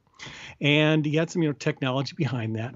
But he didn't work out or something like that. But one of the things that I did was like, I introduced him to some of the other people that I had media trained and work with, including one of the guys who's behind one of the big, what they call Knox, big pairing providers, which is called Genuity, ended up getting purchased by Verizon, I think it was. But anyway, the point is, when you're looking at somebody like that, who in the beginning, he didn't really know kind of how the world worked, didn't know how the media worked, didn't know how the marketing and PR and all that kind of stuff works. And so I was brought in by some of the very smart women who bring me in and said, this guy needs to know how to get his message out. And so we worked on that. And I always like to say, when I was done, he was fine. But then he got out of that. And the next one was a company called X.com, which became PayPal. Yes. And this is where he got a lot of his money from. And when I was talking, and I tweeted a little bit earlier, a friend of mine, PJ Manning, who's a great science fiction author, she pointed something out as well, which is Elon is looking at this whole thing about, going to Mars and all these various different aspects of it. There are actually real engineering technology and things behind that. So it's not all smoke and mirrors behind, the work at SpaceX. But the other thing to remember is that he had a big thing in banking. He wanted to get into the world of publishing and that part of it. So it is a systems thinking kind of thing. So he might very well, this might all be a big pump and dump scheme. Remember what he did with Dogecoins and, trying to cranking that up? These are marketing and PR things that you can do when you have enough money. And he could be behind the scenes with other people who could be shorting the stock to make a tremendous amount of money. I think there was just something about he wondered whether or not Gates was shorting his stock. All right. So if you have understanding of the way the whole systems works, this could be a way to generate revenue by somebody shorting $112 billion, that they lost in value. Somebody could make a lot of money from that. I'm not saying that it's him, but these are a lot of the bigger issues that could be happening with this.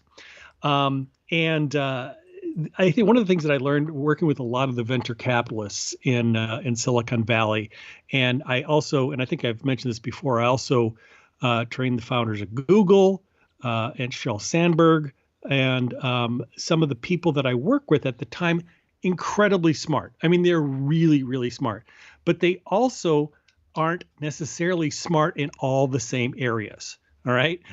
So they aren't, they look down their noses at the people who do the marketing. But marketing is a big, big part of what it takes to win in Silicon Valley. All right.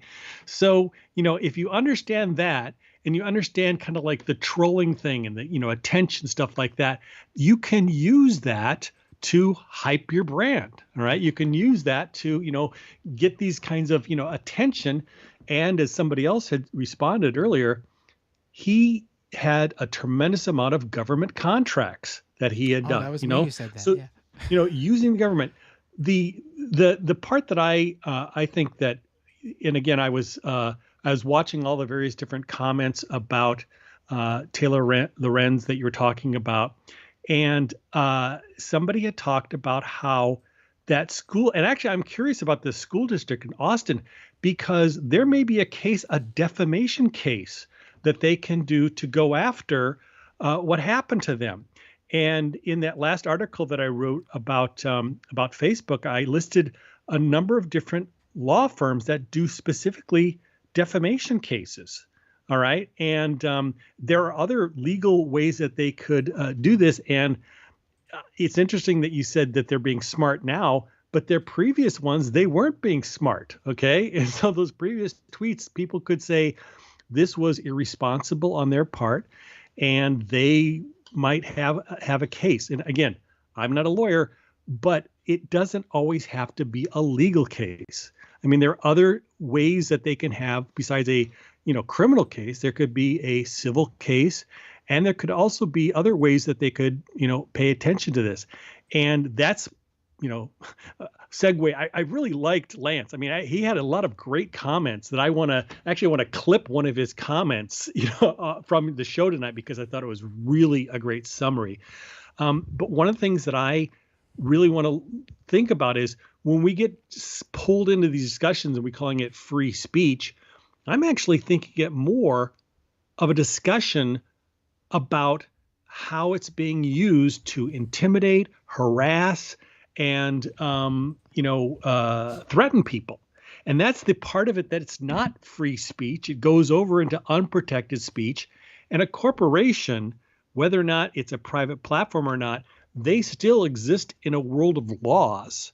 And there are certain ways that they may have in their terms and conditions to exist that they have to, cooperate with the police in order to get information about, what people were sending, if it was pornography or these are all the things that, can come in gray areas. Whereas going into the non-gray areas of death threats and, threats of violence and those ones that are not protected speech. And the fact that there isn't any coordinated campaign to deal with that. If as you said earlier, if Elon comes in, they're not going to, instantly change terms and conditions. Okay. It's going to take months to do it. I think Elizabeth Warren and some other people might, have a problem with him getting it. They're gonna have to be really careful because at the same, at the end of the day, if Elon Musk thinks he's gonna lose money doing something, he's not gonna do it. It's that simple. Right. It's not. People seem to really think they buy into the hype. They seem to really think that he's coming in with his, because they hear he's got billions, that he's coming in with his billions and just buying it outright. He had to put together an array of different dealings to make this happen because he doesn't have the money in physical form. Right. It's all wrapped up in stocks, some of which he cannot even sell for the money yet. And, it's just on paper. He's a paper billionaire. And he, if he can't pay back or live up to the expectations, whoever he's partnering with, or whoever's loaning or funding him money. I don't know the exact specific details. I'll have to look into that.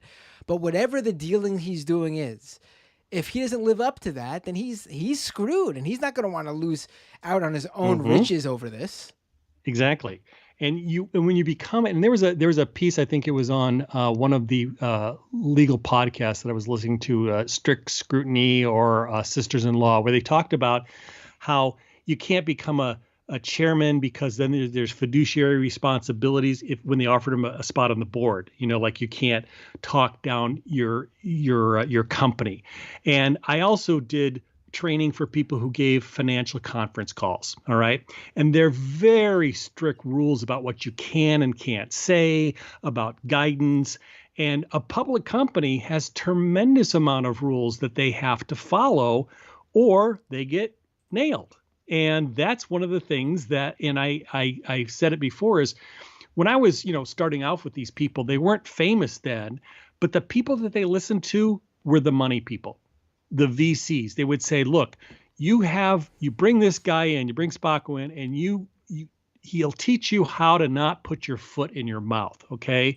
He'll teach you not how to not say something. I just want to make this clear. I'm assuming your work with Elon Musk is not one of your success stories then. Actually, it was. I'm just joking. He must have changed. He must have changed then. Oh yeah. Like I said, he is not the same person then. Right. Because, and I'll tell you why. At that time, he would listen to me because I had the voice and the support of the VCs, of the money people. Okay. And one of the things that you find out is that people will do it when they say, oh, okay, this guy who's giving me money says I should do it and it will help me be successful. Okay, then I'll do it. But when you're the money person and you say, don't tell me what to do, like I don't have to listen to anybody, but it changes. as you become more and more powerful. And that was one of the things that people always say about, Trump listening to his advisors. And the advisors would say, do something like this. And then Trump would ignore them and say, why should I listen to you? I'm the billionaire. I'm the one who, figures this stuff out. And then he'll just kind of ignore them until there's some kind of payoff. I mean, until there's some kind of consequence. Okay. And this is the thing that I remember for Musk, when he had the threats from his, big shareholders and the SEC and the board, things like that. That's when he had to stop. He had to change what he said. It's like, who has leverage over you? Okay. And those are the things that I think are going to change. I don't know if, did you read the most recent thing where he talked about free speech and whether or not it's going to be, if it's meeting the law? I don't remember where it was. Oh yeah, he's already hedging. He's already hedging. Right. He's already hedging because he said, this is going to be free speech on this website when I take over, but also, of course, within the confines of the law. You have to, if something breaks, if something breaks the law, we can't have it on here. I mean, obviously, but that's not what his fans think. His fans thought it'd be anything goes. Right. And this, I think, too, is the difference between people who have at the level where they're really have a lot of money and they have legal support and things like that, where somebody else can, say something terrible and accuse them of being a pedophile. And if you don't do it right, somebody can go, oh, okay, I'm going to come after you for defamation and I'm going to win and I'm going to sue you because I'm not a public persona. You are not a rich person or a really smart person who knows exactly the way to say it. Okay. And a lot of times I would think that would stop people. But one of the things that Trump has changed is the idea that you can get away with it. And that's one of the things that on Twitter, as well as Facebook and other ones, is when they get away with it, there are very, very minor consequences. But if the consequences changed for very serious violations, besides being kicked off the platform, as in you go to jail, for calling somebody a pedophile intentionally and making it so that you've destroyed them, then you can have, serious consequences. But we don't usually see those show up because people are either hire smart lawyers or they drop it. They don't want to go with it. And, that's the other thing is if you own a big company like that, you're not going to be in that position the same way as somebody who's just, has 50 followers and they're going to go off and say something. People can track you down. And this is the other thing I know a lot about the behind the scenes stuff in technology. The companies, they know who you are. I mean, it is so easy to find this out. And they can spot organized campaigns. They can spot bots. They don't act because they choose not to sometimes, but also because it happens so fast. There's like velocity, that happens. People come in and out. And this is something that I'd like actually that he said he'll do something. You just reminded me of something. I know this might not be exactly what you're talking about, but you reminded me of something. There is one change to Twitter, I would say, when and if Elon Musk takes over. And that is you should probably not have any private conversations in your DMs when Elon Musk takes over. I mean, you probably should have been more careful to begin with. Like, DMs are not encrypted on Twitter, but one thing I would not put it past him would be looking at people's private direct message inboxes and seeing what they're writing to each other, especially if it has something that involves him. He will have access to your DMs. Treat it much differently. I think that's the biggest difference that in terms of the non-business stuff. I'll continue using them to reach out to people, but I'm going to be very careful about what goes in the DMs and what I take off of Twitter. Right. But tell me about this Austin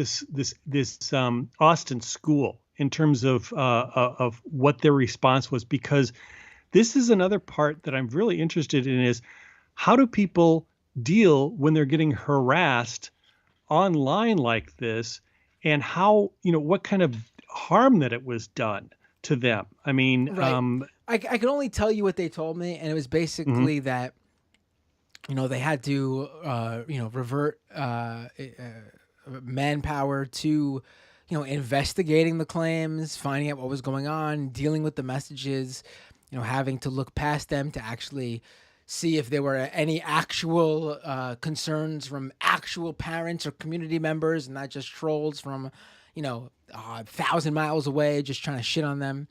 mhm, Obviously, that wasn't their words, but right. they had to deal with it in terms of that. They did not put out a public statement. It seems like I think they handled this correctly. It did not escalate, thankfully, past people harassing them with like calling them groomers and stuff like that. Mhm, And so they didn't publicly acknowledge it or even put out a statement, which I actually think is smart in this case. mm, Don't give them what they want. Don't give them any bait, to go after. I mean, they're baiting you, I should say. So don't give them anything to go mhm, after. mhm. And I think it. I checked today right before we published the piece, and they were still receiving. It wasn't as much as yesterday when it went up. Excuse me, when it went up, but they were still receiving messages. This is one of the things in that article that I mentioned, which was about Facebook restoring Caroli's account that I put up on Hullabaloo. I listed a couple different organizations for journalists, but they also had an organization, Crash Override, and it has a list of ways that you can deal with harassment. And they have forms and stuff. And one of the things is you capture everything that comes in through all the methods that it comes in. You get as much information as possible from this, because people are stupid and they don't actually cover up all of their, personal information. Some, are out in the open about it. Okay. And that is something that people don't often think to do. And so it is, because as it changes, as it goes, you're just pretty well just like kind of blown away. It's like, what happened like that? But if you are engaging with them or talking to them, you can find out and end up finding out, what's coming on, and they could self-incriminate themselves. They Right. could say, I'm doing this because I did it, and you are doing that, and they could find out. And it's like, well, why are you calling me this? Because you should. And that's the kind of thing that I learned a lot about, which is, what do you do when you're the person being harassed? How do you protect yourself? How do you protect the rest of the staff? And then it often stops right there because people feel there's no, follow-up consequences. It's too hard or whatever, and they just don't want to deal with it.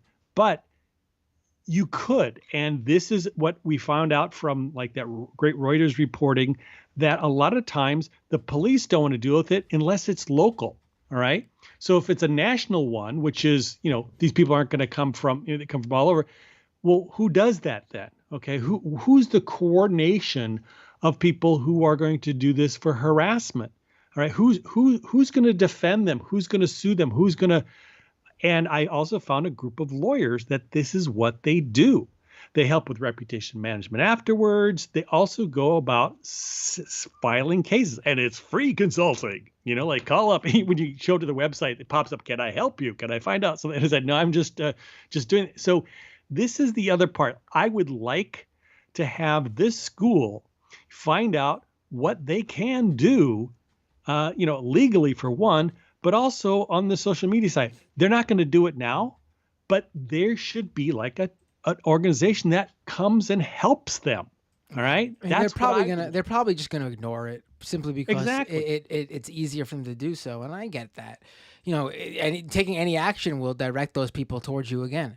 Also, I'm familiar with Crash Override. That's Zoe Quinn's organization, I Yes. believe. Yes.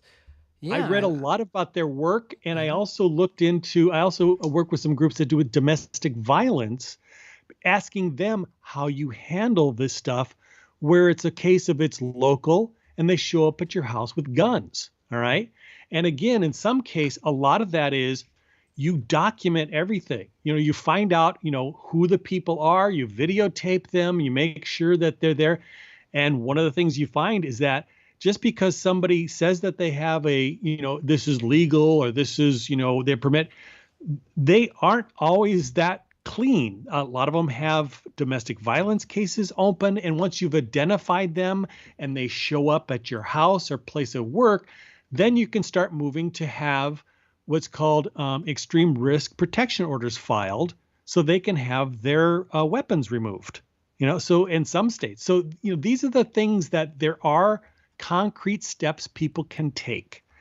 And I feel I really listened to what you said last week, where we went through this last Thursday, whenever we talked. It was Thursday. Yeah, you called Thursday. It on, yeah.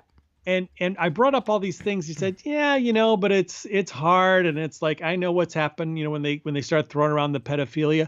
Yes, that's horrible. And you don't want to trigger them again. You don't want to set out a whole new group of people because it's scary. So I totally hear that. And they're counting on that. This is the Trump way. They really love to use that intimidation, violence, and threats. Everybody's afraid of them. And it's not just because, the violence, it's the lawsuits and the harassment, etc. And when we don't do anything about it, that gives them, as they used to say, it emboldens them. Right. No, it's true. Spacco, thanks so much for the call. Once again, incredible stuff. I would love to go talk more about your work with Elon Musk, actually, but maybe we'll save that for another time. Maybe I'll find the videotapes. Oh. I used to joke with people. I'd say things like, I'd give them the videotapes. I said, if you don't want to, I'll keep it on, go on America's Funniest Home Videos later. I think they would. I totally respect whatever you choose to do, and I understand why you wouldn't want to publish them for various reasons. But I totally would love to see or hear them if you decide the other way around. I think a lot of people would. The one thing that I also say about this is I understand what's going on there, and my understanding of that work that I did and I still do for people, that could have been used to impeach Kavanaugh. Because the people who media trained him and prepared him for his session before Congress, at that time, they would have practiced him describing what is a devil's triangle.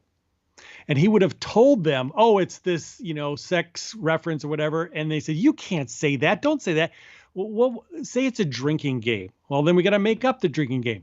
The whole process of knowing the truth, deciding not to tell the truth, and rehearsing it should show the intent. And if they're anything like me, it's videotaped. And there's a copy of that videotape. And somebody has that videotape and they could play that and it would show that he knew the truth and he decided to lie. Wow. That is clear perjury. And so, it's a long, hard, it's something that could be done. And I've developed an understanding of how it could work, but I also understand why everybody wouldn't want it to happen. I mean, everybody, the right doesn't want it to happen. Damn. You've left me speechless with what we can possibly talk about and get into. Let's save it for another day, I guess. Spacco. Yeah, I actually talked with my lawyer about that whole process in order to prepare for it. So anyway, thanks. And hi to everybody in the chat. Thank you so much for asking me to call. I really appreciate it. Have a great night, Spacco. Always a pleasure. All right. Take care. Bye. All right, folks. Let me read some of these super chats before I forget.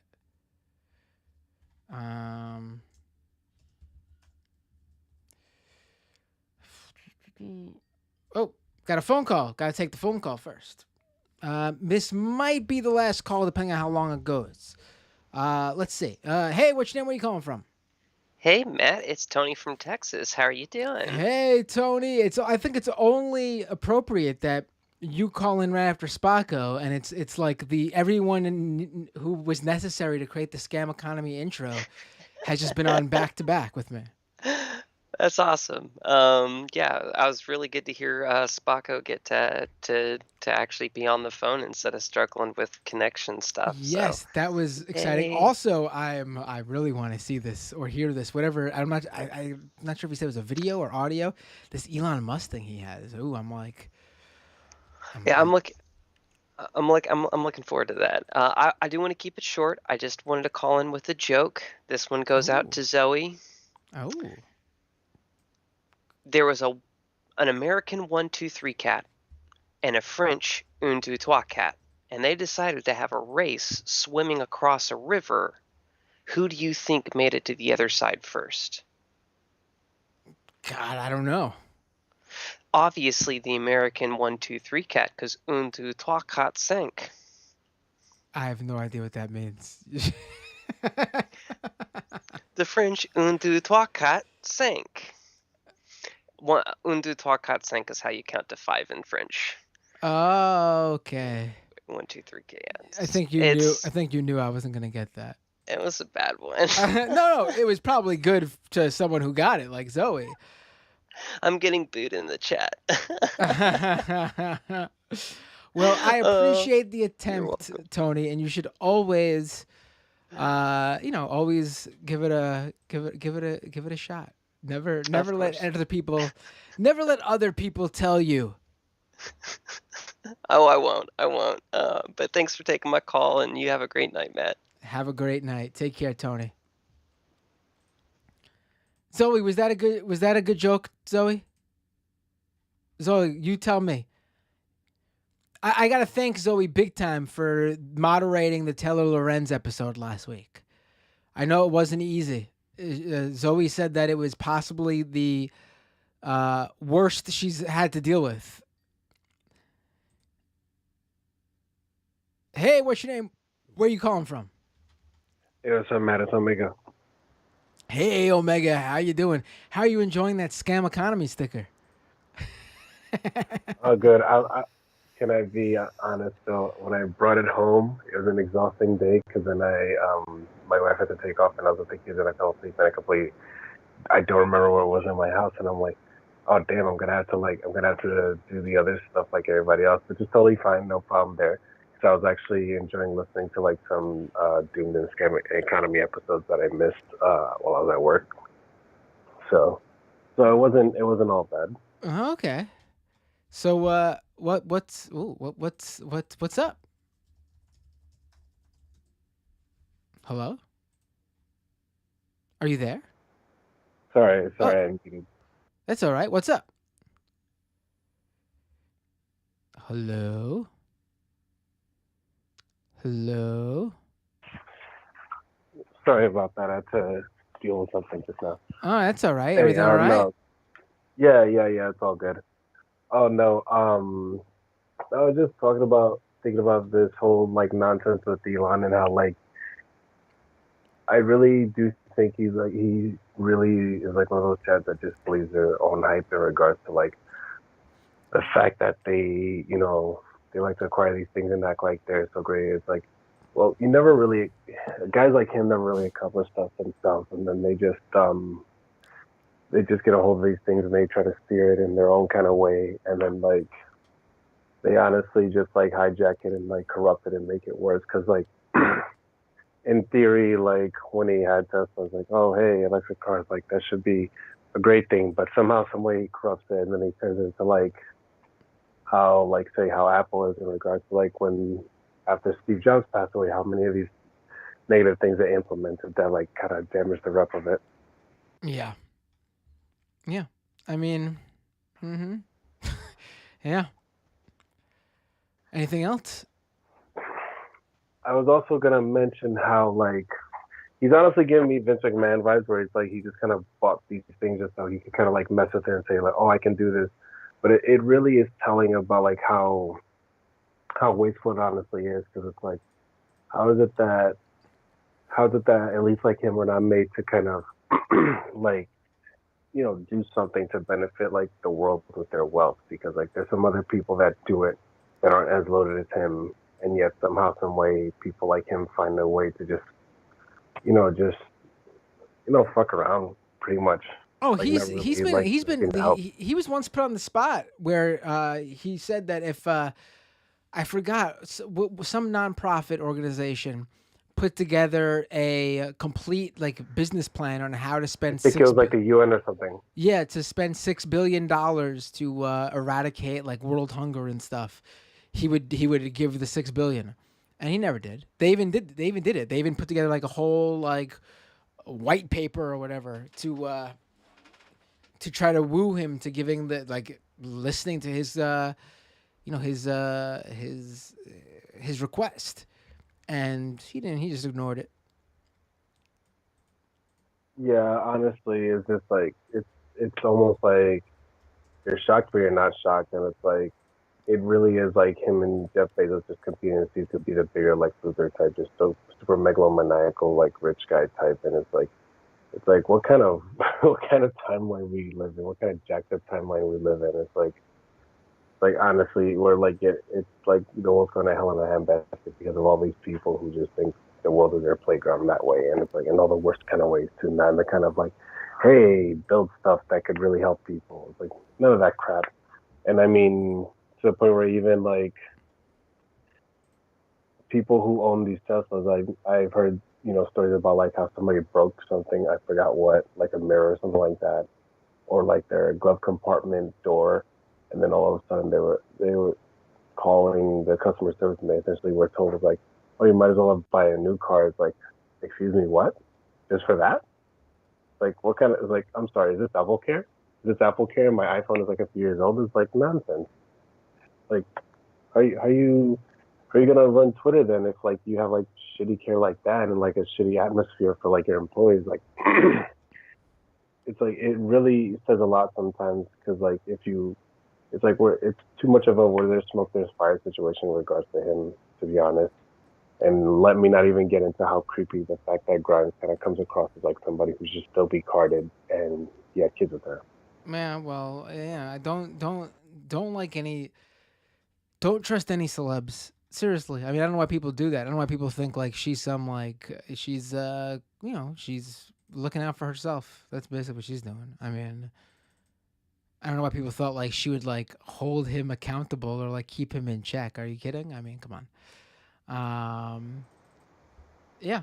When you saw them walk around, you kind of already got the vibes of like their dynamic possibly. So you're just like, I'm not going anywhere near that. I mean, she's certainly a part of whatever he's doing. I mean, she could claim dumb and pretend not to be part of it, and people can pretend to believe that because they like her music or whatever. But she's totally capable, or whatever the word I'm looking for is. She's like she doesn't get a pass. Yeah, she might definitely be more in the know than we know about like a lot of horrible things. So like, who knows? Maybe she might have like some stake or whatever, regardless of the fact that they're not together. Might have some stake in like whatever stuff he's got going on too, and then she's just like along for the ride and she doesn't care. Right. I don't believe that. All right. Have a. Is there anything else, or is that I know that's about it. Y'all have a good one then. All right. Have a good night. Culpable. Thank you, Grimlock. It's late. Culpable. What are we at? We're at hour 2.5. I think I'll take one more call and read the super chats. Went a little bit long with Lance, didn't I?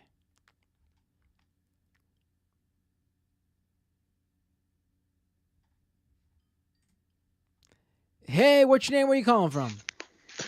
Hey, it's Seti. I'm calling from New York. Hey, Msetti, what's up? What would you like to talk about? Just real quick, I just wanted to say thank you for your words last week on the Majority Report. I think it was Thursday. Meant a lot to me as a non-binary person, and it meant a lot to me, or to a lot of my friends too. Like it's things are really messed up right now, and hearing people come out and say things like just so strongly and emotionally in our defense is it's really something. So thank you so much from me and many people I know. Oh, wow. Thank you. I really appreciate that. I mean, I see through what's going on, and it really bothers me. I don't like, it's just so pointless. Like, just let people be. Just let people be who they are and be happy with their lives. It's not affecting you. Are you really that scared that your child is going to see a gay person or a lesbian person or a trans person or a non-binary person or anyone different from you? I mean, who cares? I mean, the idea that Yeah, I don't really understand it. like they really do think in some aspect that like their kid's gonna see a gay person and turn gay, like they really believe that or something like that. It's so bizarre, so bizarre. Yeah, and I think what's interesting there is I think it's all part of. I mean, saying, "Oh, my kid is going to see something that's going to influence them," they mistake influence for what people. It's like I'm 31. I've only realized. I mean, I've been dealing with this my whole life, but I only had the words to describe it like 2 or 3 years ago. All right. And I think them saying, "Oh, I don't want them to see a gay person because they're going to turn out gay." It's like, no, they're just going to realize what they are, and so much of their ideology is keeping people in the dark, and extirpating people who don't fit in, and it's keeping the people who do conform ignorant and repressed and tightly bound into the system, and it's kicking out and getting rid of by any means possible the people who can't fit into the system. Right. Yeah. I mean, They can't. I mean, yeah. Absolutely. No, I mean, I'm in a position. I wish I was in a bigger position where I could do more, but I'm in a position where I could do something. And I think it's horrendous that people who don't have more power, don't do more. I mean, it's frustrating. So Yeah, and I mean, I called in like a month or two ago, and I said, hey, Kowalski was talking about, his niece and how she's taller than she should be. Well, quotes, should be sure for her age. And I called and I said, yeah, this is attacking trans kids is going to lead to attacking gender non-conforming people. It's going to lead to attacking trans adults. It's going to lead to attacking, butch lesbians. And I've already seen that, people attacking butch lesbians. They don't even know. It's going to regress all the way back to like trad wife shit. Right. Yeah. And if you're not like Stepford Wives or like, just if you're not pure happy trad wife, strong, you know what I'm saying, just all that bullshit. No, absolutely. No, I know exactly what you're saying. Anything past that is just going to be outlawed. Right. If they have their way. Right. I don't think they're going to have their way, but they're certainly making life miserable for people on the way down for them. Yeah. I mean, I truly believe that. I mean, again, I'm not going to make any claims about like a time frame or when you could expect it. I think I think we've seen that, there's ebbs and flows. Like they were on a downward spiral, and then Trump came along, and they got some new life in them. But I mean, again, it's all in the demographics, and the demographics show that things are not going their way. Yeah, definitely. And one interesting thing about Trump too is this stuff with like white militias. It was accelerating at a breakneck pace up until 9/11, and then kind of there was an outlet for that, and the war in Afghanistan became an outlet for all that far right stuff. And so for a little while, we were lucky, I guess, that it was expressed, and we were lucky. Afghanistan and Iraq weren't lucky, right? But I mean, they found another way to express it. But now that's cooled down more, and it's kind of coming back home. And honestly, I don't remember. I think it was actually a Behind the Bastards podcast where Robert Evans had somebody on who had worked with an intelligence agency. And they basically said, and I think that was where it was, but I heard somebody who had worked with an intelligence agency, I think, and he basically said that overnight when we went to war with, after 9/11, overnight, basically the entire internal division that was looking at stuff in the FBI or whatever, that was analyzing the white supremacists in the United States, it was like cut down to a skeleton crew overnight. They just like decided that wasn't an issue. And so it's been festering, and they like hands off and ignored it, and it's been festering ever since. Crazy. Yeah. That is crazy. That's very. I have to look more into that. That's very interesting. Thank you for sharing that. Yeah, I I'll didn't send know. you. Yeah, I'll please, send you the link on Twitter if I can dig it back up. please do. Yes. Thanks for the call, Msedi. I really appreciate it. And thank you so much for the kind words. Yeah. That is just I was just saying how I felt. But if it connected with people, I really appreciate that. That's great. Thank you. Yeah, it definitely connected with people, and thank you for being you. Oh, I don't even know what to say. I better hang up on you. All right, good night. Don't say anything. Just good night. I really appreciate that. It's very kind. I don't take. I love to hear compliments and kind words, but I don't know how to respond. It ties along with me being a terrible self promoter, just not good at. I'm not good at it. But I think I really need to do a like a fundraising stream for like patrons or something. I need the Patreon needs to grow for me to be able to do what I want to do with this show and Scam Economy and more, honestly. We're not even that far. Like I'm not looking for like 10,000 patrons, which would be nice, but I'm not, maybe Hey, like Matt. 3 times the amount we have now. Oh, hey, what's your name? Where are you calling from? This is John from Peoria. You were just talking, so I didn't know if you knew I was on the Oh line. yeah, no. I clicked. I didn't want you. I didn't want it to hang up on you, so I clicked just so I could hold you while I was just finishing my sentence. But no, Oh, okay. How you doing? I'm doing okay. How are you? I'm doing good. Okay. Now I didn't see so much. Well, there's a couple things I wanted to just touch on. Ooh, one of my if it's AirPods. okay. One of my AirPods just died. Hold on. Keep Oh. talking. I can hear you. So one is I didn't see what you said on Thursday. I know it had something to do with cuties. I know I haven't seen cuties either, but I will just say, I plan to, but I will just say that I am old enough. I'm 1 year older than Sam Cedar to remember when when the right lost their shit over Pretty Baby and Brooke Shields appearing nude in it. So, I mean, this has been going on a long time where they've had, where they just demonize any type of form of any representation of the human body in media. The second thing I wanted to bring up real quick is I don't know if you got my message about the crypto. Here, the Chinese series that mentioned crypto. It's the name of the series is The Boss and Me.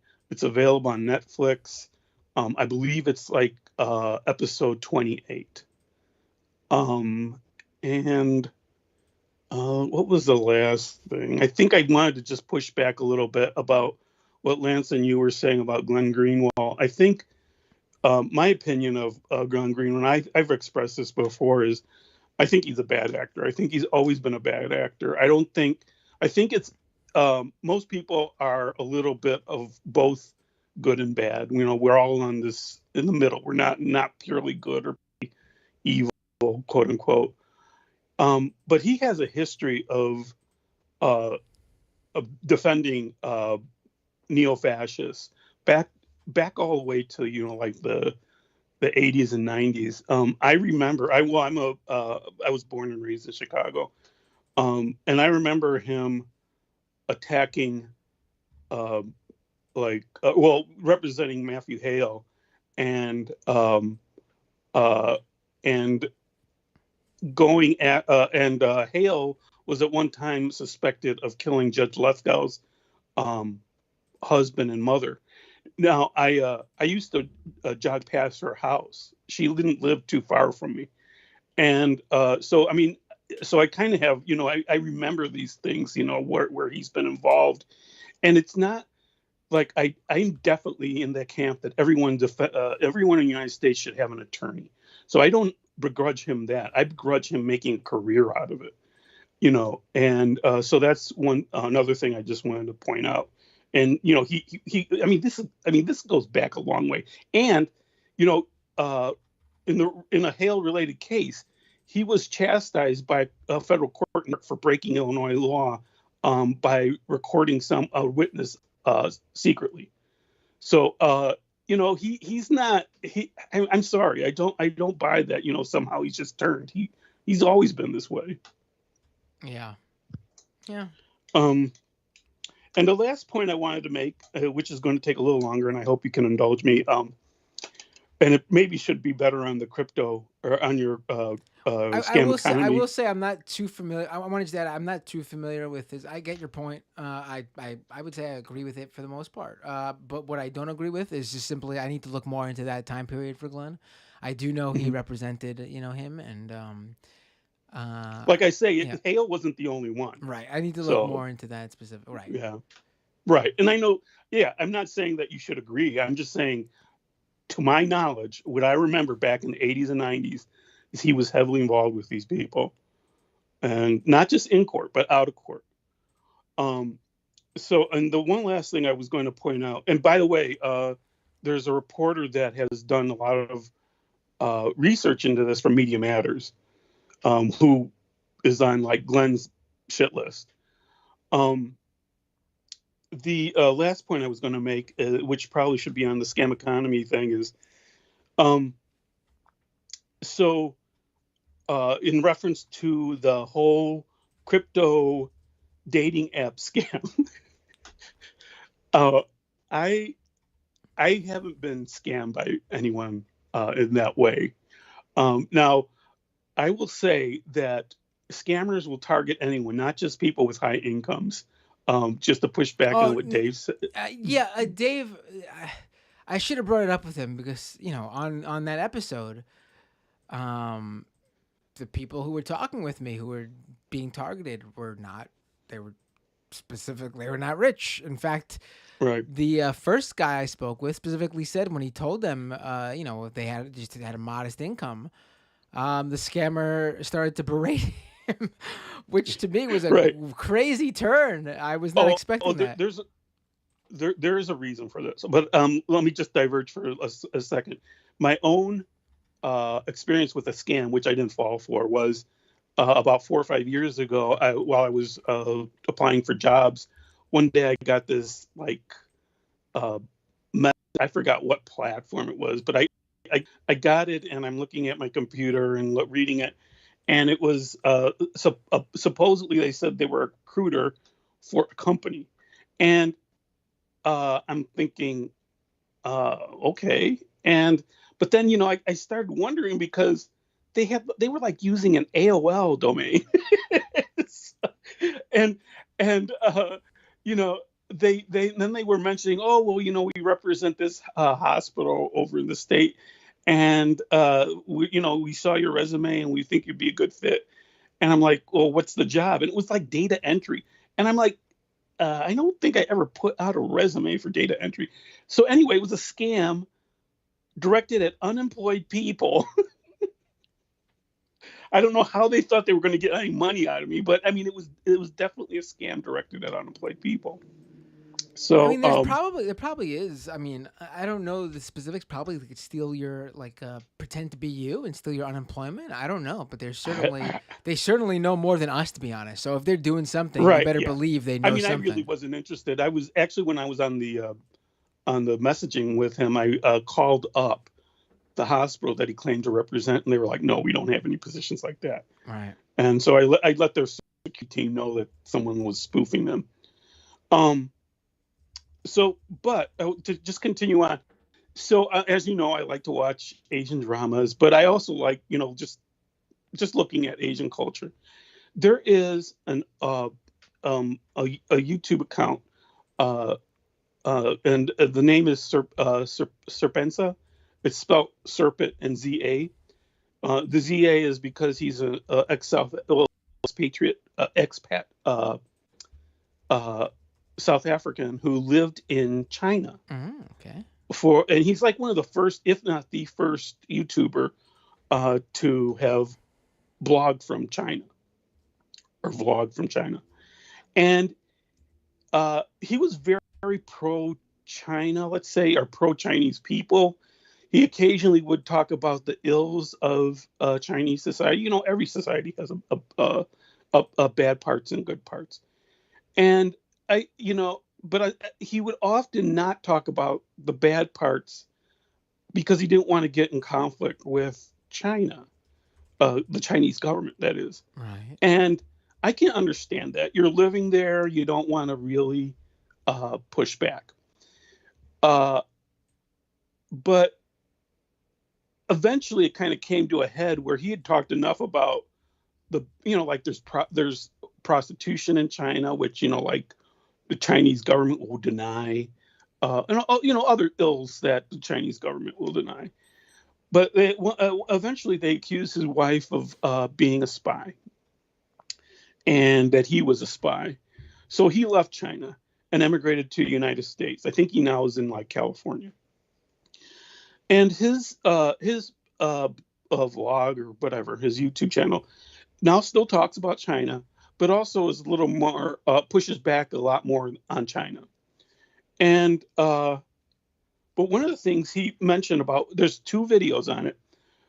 One was 4 months ago, and it's called the pig butcher scam. Yes, And that's what this was. Yes. I didn't know when I was talking on the phone with everyone, but afterwards I looked further into it, and yes, that's exactly what. Why don't you continue? I don't mean to cut you off, but yes, that's exactly what that last episode of Scam Economy was about. So yeah, in that video, there's, like I say, there's 2 of them. So the most recent is a week ago, but in the earlier video, he talks about the scam, and he mentions the telltale signs that typically, well, in both of them, I'll just put them together because right now my memory is kind of iffy on what's in which episode. But he basically talks about how it's run. They're literally trying to string you along so that they can get more and more and more money. Then they shut it down. They're in for the long con. It's not a short one. Right. And so he was saying a lot of these scammers are actually operating from like Burma, because the Chinese government has cracked down on them working in China. So as long as you don't target Chinese and are outside the borders of China, you can kind of lay low and do this stuff. So they go from China across to Burma and do this, and they don't target Chinese. So anymore, because also for the most part, most Chinese now know that this is a scam, and it's not just women that engage in the scam. The way he found out about it was his wife, who is Chinese and a medical doctor, much like Ben Shapiro. Oh wait, give me a second. I just lost you completely. I need to switch headphones. 1 second. Give me 1 second. Sure. Where did I drop? Hello? Give me 1 second. Was not. Sure. This is the first time this has happened. It's okay. Hello? Yeah, hi. Oh, wait, 1 second. 1 second. Sure. Where is my oh, wait, no, that's not it. Oh, here we go. Hello? Hello? Hey, now I hear you. Okay, continue. Okay. Now, I don't know if some of my stuff was left out, or it was just you having auditory problems on your end. No, right when I said something, that's my last AirPod just died. So just continue from there. Okay.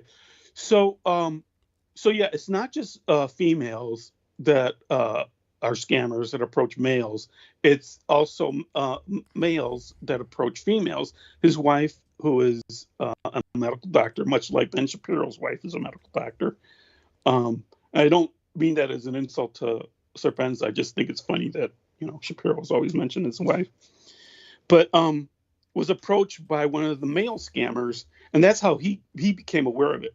The other thing you should be aware is that, well, Serfs speaks fluent Chinese, and he can read it fluently. From what I've seen, I don't speak Chinese, Mandarin, excuse me, so I don't know firsthand. I just have to take his word for it, and the viewers who do speak Chinese. But he, in his later video, which is like last week, he strung along one of these scammers for 2 months. 2 months. That's a good one. Yeah, there's Yeah. there's YouTubers and Twitch users who like that's their gimmick. That's their thing. Like I Right. do a scam economy, like my crypto show. Like their show is scamming the scammers. There's a whole Yes. Oh yeah. category for that. Subculture. Yeah. Right. I watch him all the time. Yeah. And but he doesn't really do that per se. I mean, other than he will shows for the Chinese government or Chinese actors, people that are actually representing them um, once in a while. But he doesn't do like he doesn't like typically string along scammers. He just in this one he wanted to show what's going on, and it is. I mean, he had some like telltale signs. One was the woman, the scammer. Well, you don't know if it's necessarily a woman, but he was saying a lot of times they are, and because you can actually end up speaking to them. But now he didn't go through a dating app; he went through WhatsApp, and he the person claimed that she was from Seoul, Korea, and she was now living in California, I think. They're always going to say that so that they can make an excuse of why their English isn't perfect. And but he would catch them in little lies, like, well, what's your favorite food? He asked them one time, and they said Korean barbecue. Well, that's like the most pat answer, especially in China, where there's a lot of Korean barbecue places. Sure. So I mean, they're popular here in the United States too, but there's so many other dishes you can have from Korea, excuse me. And he has been to Korea, Sebenza, so on a business trip. So he would ask her questions about Korea, and she couldn't answer them correctly and things like that. But the other thing is, he so and right away she was like, suggesting that he invest in I guess it's USDC, which is a type of It's a stable coin. Yep. Right. And he said that's a red flag. If they want you to buy that, that's a red flag. And he also was pointing out that they will direct you to websites that look legitimate, that look incredibly real, but no, they're just taking your money. And I forgot what but I really suggest people go watch both. They're not very long videos if you're interested in this stuff. And like one is, like I say, one is 4 months ago, and I think it is called the pig butchering scam, and the other one is about a week ago, and I really can't remember what the name of it was, but he basically strung along this a person for 2 months, the scammer for 2 months. Now, the other thing I was just going to mention real quick is, even in American culture, being wealthy is somehow akin to being a good person. I mean, it's definitely being akin to being successful. In the United States, which is bullshit. But it's all.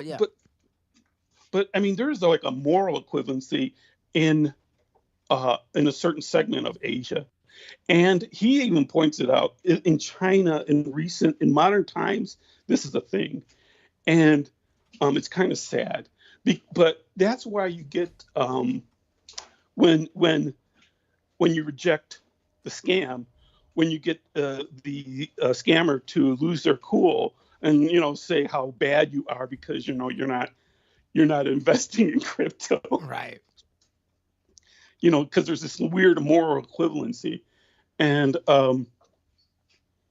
but yeah, I mean that's why you get that weird take, that you can't really figure out why they would do that.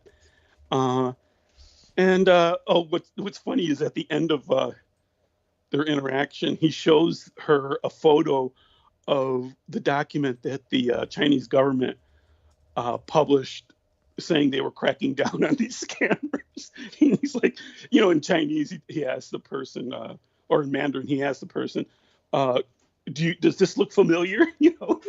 So, but yeah, it's a pretty good video. I'll check that. Who is that again? What's their name? Serpenza, spelled serpent, like, the word serpent, and ZA. Serpenza. One word. YouTube and it's a scan. All right, cool. I'm gonna look that up. I see it already. It already came up. Oh, there's a bunch of them. There's a few of them. I just saw the big butchering one. Well, he has a lot of videos, but he's a regular poster. Right. But the two that I'm mentioning, I don't know if there's other ones, but those are the two that I remember. All right, thanks, John. I gotta check this out. Always appreciate when you call in. Have a great night. You too. Bye. Ooh, I have to. People always give me great content to look up. All right, folks. I think that's gonna be the end of the calls. Gonna sign out of Skype, and let me read the super chats. Vinny Holiday with a super chat. My bet is he's going to turn Twitter into a type of Substack. Talking about Elon. Renee, if Elon bullying was like tennis, I'm just worried about Elon buying Chile, Ponce Leroux, and our local lithium deposits. Oh, right. Let me go over to Twitch now. We got... Ooh, Zachamania cheered 100 bits. Spiky Mike cheered 100 bits. Zachamania resubscribed with Prime, a subscriber for 4 months. Thank you, Zach.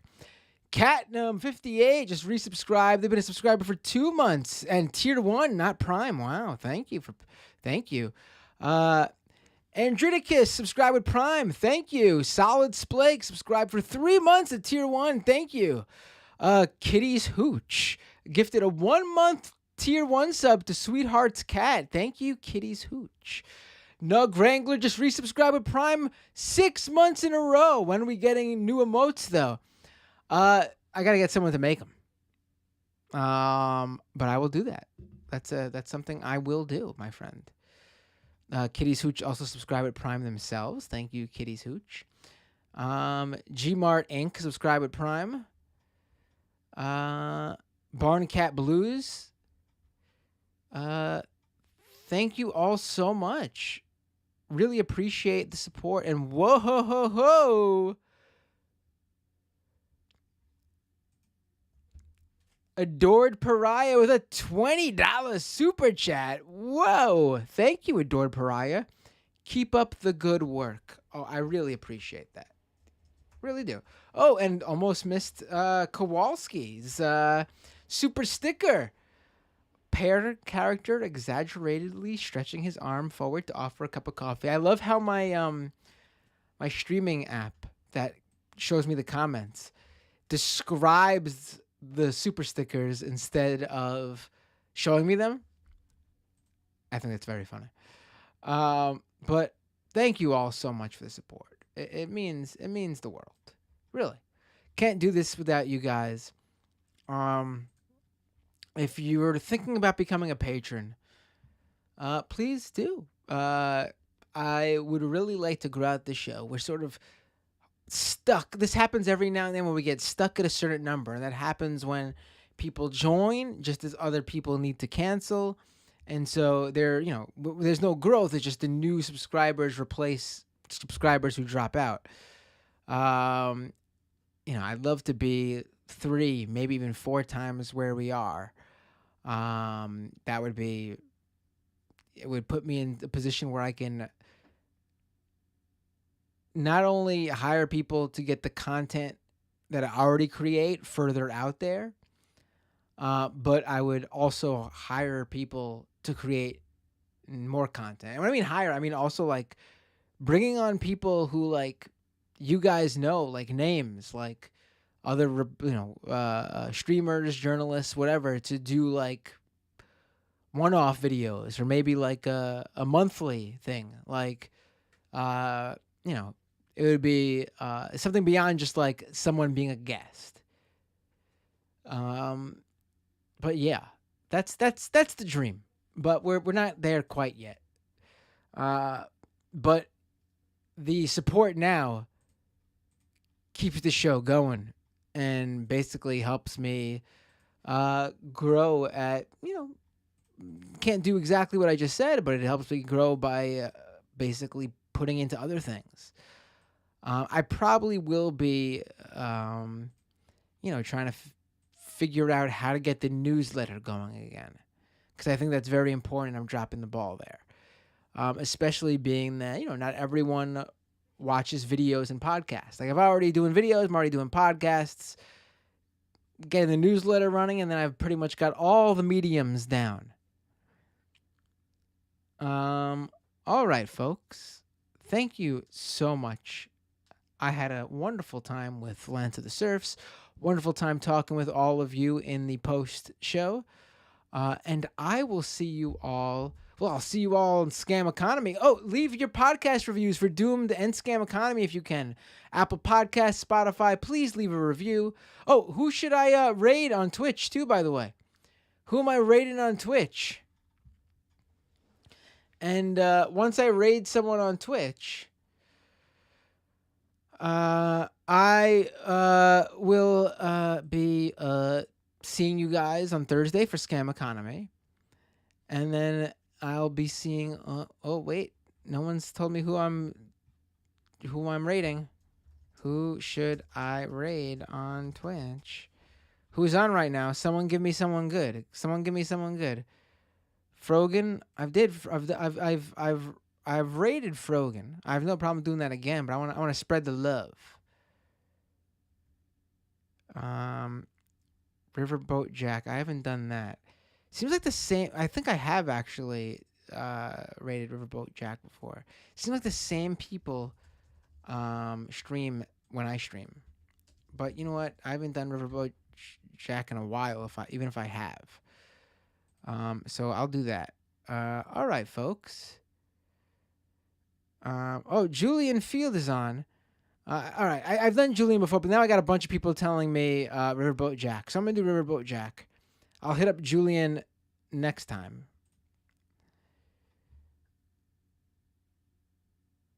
And I will see you all next time on Doomed. You're watching me now raid Riverboat Jack.